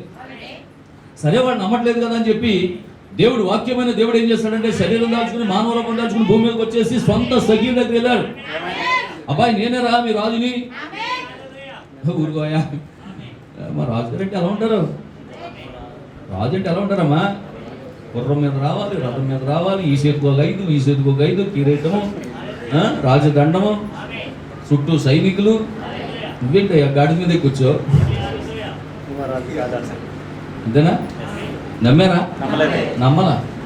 నమ్మలేదు వాళ్ళు. దేవుని స్తోత్రం. 12 అది తనను ఎందరూ అంగీకరించిరో వారందరికీ అనగా తన నామమందు విశ్వాసముంచిన వారికి దేవుని పిల్లలగుటకు. కొట్టండి గట్టిగా హల్లెలూయా. దేవునికి మహిమ కలుగును గాక. ఈ రోజు నువ్వు దేవుని కుమారుడు కుమార్తె అయ్యావంటే అది నీ గొప్పతనం కాదు, అది నా గొప్పతనం కాదు, అది దేవుని యొక్క కృప ఉన్నది. దేవుని కుమారుడుగా నిన్ను చేశాడు. నీకు నిత్య భద్రత ఉన్నది. దేవుని సింహాసనం నీ యొద్ద ఉన్నది. కెరూబులు నీ మధ్య ఉన్నారు, కెరూబులు నీ మధ్య ఉన్నారు, దేవదూతలు నీ మధ్య ఉన్నారు. నిత్య భద్రత నీకు ఎల్లప్పుడూ దేవుడు ఇచ్చేస్తాడు. హల్లెలూయా. దేవునికి మహిమ కలుగును గాక. కాబట్టి నీ జీవితం ఎల్లప్పుడూ దేవుని మీదే ప్రభావితం చేయాలి. దేవుని జీవితాన్ని మనం ట్రాలీ చేసుకోవాలి. ఏదో ఒక మనుషుని వైపు మనం చూడొద్దు, మనుషుల జీవితాన్ని ప్రభావితం చేసుకోవద్దు. హల్లెలూయా. దేవునికి మహిమ కలుగును గాక. అర్థమవుతుందమ్మా? ఏం చెప్పాను నేను? వేరొకని ప్రభావం, వేరొకని ప్రభావం మన మీద పనిచేయడానికి ఇలా మనం ఎప్పుడు కూడా దేవుణ్ణి అనుసరించాలి. సబ్జెక్ట్ అర్థమైందమ్మా? అర్థం అయ్యి ఉందా లేకపోతే వెళ్ళిపోయిందా? అర్థమైపోనవ్వకండి. హల్లెలూయా. God bless you. దేవుడు మమ్మల్ని అందరూ దీవించినారు. ఫ్యాన్ పెట్టలేదండి. అయ్యో సారీ, రేపు వచ్చే వారం తప్పనిసరిగా బాగు చేస్తాను. ఓకేనా? God bless you. ఏమనుకోకండి, మీకు ఫ్యాన్లు మరి సౌకర్యం చూడలేకపోయాను, తప్పనిసరిగా చూస్తాను. దేవుని స్తోత్రం. హల్లెలూయా. అందరూ కూడా లేచి నిలబడినట్లయితే కొద్ది నిమిషాలు మనం ఆరాధన చేద్దాం. వచ్చే వారము మరి ప్రభురాత్రి భోజనము, సాయంకాలపు ఆరాధన ఉంటుంది, ప్రేమ ఉంటుంది, ఆన్లైన్ ప్రేయర్ ఉంటుంది. అప్పటి వరకు ఉపవాస కూటాలు జరుగుతూ ఉంటాయి. ఏ రోజు కూడా కూటం మిస్ అవ్వదు. మన మర్చిపోయిన బుధవారం కొంచెం చర్చి శుభ్రం చేయడానికి రావాలి. నాకులా ఖాళీగా ఉన్నవాళ్ళు రండి. హల్లెలూయా. దేవునికి స్తోత్రం. నేను ఖాళీ కాబట్టి కొంచెం ఇవన్నీ కూడా శుభ్రం చేయాలి. పాస్టర్లు వస్తున్నారు కనుక ఇదంతా శుభ్రం చేయాలి. ఈ మందిరము ఇవన్నీ కూడా మరి కాస్త దయచేసి తప్పకుండా కొంతమంది స్త్రీలు పురుషులు కూడా వచ్చి మందిరాన్ని శుభ్రం చేయండి. God bless you. దేవుడు మనం దీవించును గాక. హల్లెలూయా. మీరు మొదటి వారం కదా, ఉంది, టైం ఉంది కదా. ఆగస్టు మొదటి వారంలో అంటే 7వ తారీఖు, అంతే. ఆగస్టు మొదటి వారం 7వ తారీఖు మన కడలి సంటి గారు ప్రేమింది ఏర్పాటు చేసుకున్నారు. ఎప్పటి నుంచి అనుకుంటున్నారు కృతజ్ఞతగా ప్రేమింది ఏర్పాటు చేయాలి చర్చిలని. ఆగస్టు మొదటి వారంలో ఉంటుంది. మనకి 5 వారాలు ప్రేమిందులు అయిపోయింది, అవునా? ఈ 5 వారాల్లో ఏ వారం ఖాళీ లేదు మనకి. ఓకే, మంచిది. దేవుడు ఆ విధంగా మిమ్మల్ని పోషిస్తున్నందుకు ఒకసారి 2 చేతులు పైకి స్తోత్రం చెప్తాం. హల్లెలూయా. హల్లెలూయా. స్తుతి మహిమ ఎల్లప్పుడూ యేసునికి చెదము. హల్లెలూయా. స్తుతి మహిమ ఎల్లప్పుడూ యేసునికి చెదము. హల్లెలూయా. హల్లెలూయా. హల్లెలూయా. హల్లెలూయా. హల్లెలూయా. హల్లెలూయా. హల్లెలూయా. ఎల్లప్పుడూ యేసునికి చెదము. glory. హల్లెలూయా. స్తుతి మహిమ ఎల్లప్పుడూ యేసునికి చెదము. అల సైన్యములకు అధిపతి అయిన ఆ యేసుని స్తుతించెదము. అల సైన్యములకు అధిపతి అయిన ఆ యేసుని స్తుతించెదము. బండ నుండి మధుర జలమును పంపిన ఆ యేసుని స్తుతించెదము. బండ నుండి మధుర జలమును పంపిన ఆ యేసుని స్తుతించెదము. హల్లెలూయా. స్తుతి మహిమ ఎల్లప్పుడూ యేసునికి చెదము. ఆమేన్, ఆమేన్. హల్లెలూయా. ఎల్లప్పుడూ యేసునికి చెదము. ఆకాశము నుండి మన్నాను యేసుని స్తుతించెదము. ఆకాశము నుండి మన్నాను పంపిన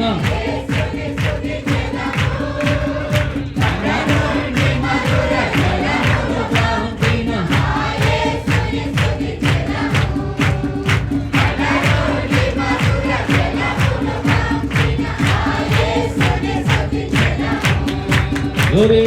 హల్లెలూయా. స్తుతి మహిమ ఎల్లప్పుడూ. yes yes glory.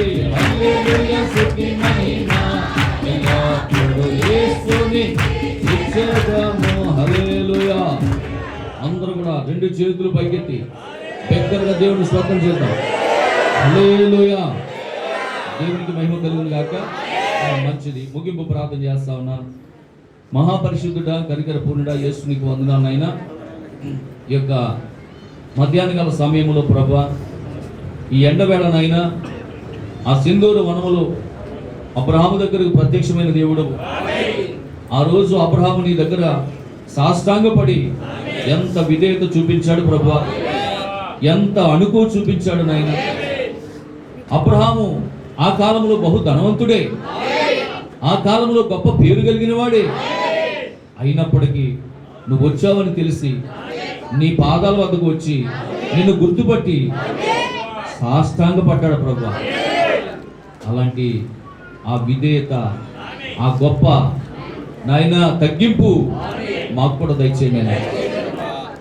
నిజమే ప్రభువా, నీ ఎద్దుకు వచ్చినప్పుడు ప్రభువా, ఆ యొక్క సుంకరి నాయన అలాగే ధనవంతుడు వచ్చినప్పుడు ప్రభువా, ప్రార్థన చేసినప్పుడు ప్రభువా, వాళ్ళిద్దరు ప్రార్థన నువ్వు గమనించావు. ఎవరే విధంగా చేశారో ఆ పరిసైడు ప్రార్థన చూసావు, ఆ సుంకరి ప్రార్థన చూసావు. ఆ పరిసైడు అంటున్నాడు, ప్రభువా నేను కనీసం చేతులెత్తి ప్రార్థన చేయడానికి కూడా యోగ్యత నాకు లేదు ప్రభువా అని గుండెలు బాదుకుంటూ ప్రార్థన చేస్తున్నాడు. ఈ సుంకరైతే నేను ప్రతి నెల దర్శనం భావిస్తున్నాను అని ధైర్యంగా చెప్తున్నాడు. ప్రభువా అలాంటి ప్రార్థన కాదు కానీ తగ్గింపు ప్రార్థన మాకు నేర్పించండి నాయన. ప్రవక్త యెషయా నాయన నిన్ను పోలు నడుచుకోవాల్సినటువంటి జీవితానికి బదులు ఉజ్జీయాను పోలు నడుచుకోవడానికి ప్రయత్నం చేశాడు. అయితే ఉజ్జీయ జీవితం ఏమైందో ప్రవక్త యెషయాకి బోధించారు. అన్ని దర్శనాల ద్వారా మీరు మాట్లాడారు ప్రభు. వేరొక ప్రభావం అనే వర్తమానంలోంచి ఈ కాలపు ప్రవక్త ద్వారా నాతో మాతో మాట్లాడారు ప్రభు. అందుని బట్టి స్తోత్రం. మేము ఎన్నడూ ఎవరిని కూడా రోల్ మోడల్గా పెట్టుకోకుండా మా రియల్ హీరో మీరేనని మిమ్మల్ని మా హీరోగా పెట్టుకొని మీ జీవితమే మా మీద ప్రభావం చూపినట్లు మేము జీవించుదాము కాక సహాయం చేయండి. ఈ మధ్యాహ్న కాల సమయంలో చేరువచ్చిన బిడ్డలందరినీ దీవించండి, ఒక్కొక్కరిని ఆశీర్వదించండి, మీరు బలపరచండి ప్రభా. ఇక్కడ ఉన్న పురుషులందరినీ మీరు దీవించండి. ఇక్కడ ఉన్న జనులు ఎంతో మంచి జనులు ప్రభా. వారు ఎంతో నమ్మకం విశ్వాసం కలిగి దైవ సేవకుల్ని ప్రేమించి గౌరవించి సంఘాన్ని కుటుంబాన్ని ప్రేమించి ఎంతోమంది విశ్వాసులు ప్రభా వస్తూ ఉన్నారు. వీళ్ళందరూ చాలా చక్కటి జనులు నాయన. నిండు హృదయపూర్వక వీరందరిని దీవిస్తున్నాను నాయన. వీరందరినీ నేను ప్రేమిస్తున్నాను ప్రభా. వీరందరిని దీవించండి, పురుషులను దీవించండి, ఇక్కడ స్త్రీలను మీరు దీవించండి, ఇక్కడ యవ్వనస్తులను మీరు దీవించండి, వృద్ధులను మీరు దీవించండి. దూర దూర ప్రాంతాల నుంచి వచ్చినటువంటి వారు అందరూ కూడా ఆశీర్వదించండి. ఈరోజు ప్రేమని ఏర్పాటు చేసిన డానియల్ ఫ్యామిలీని జ్ఞాపకం చేస్తున్నాం. సాక్ష్యాలు చెప్పిన బిడ్డలు దీవించండి. ఎవరైతే బలహీనలు ఉన్నారో వాళ్ళు బలపరచండి.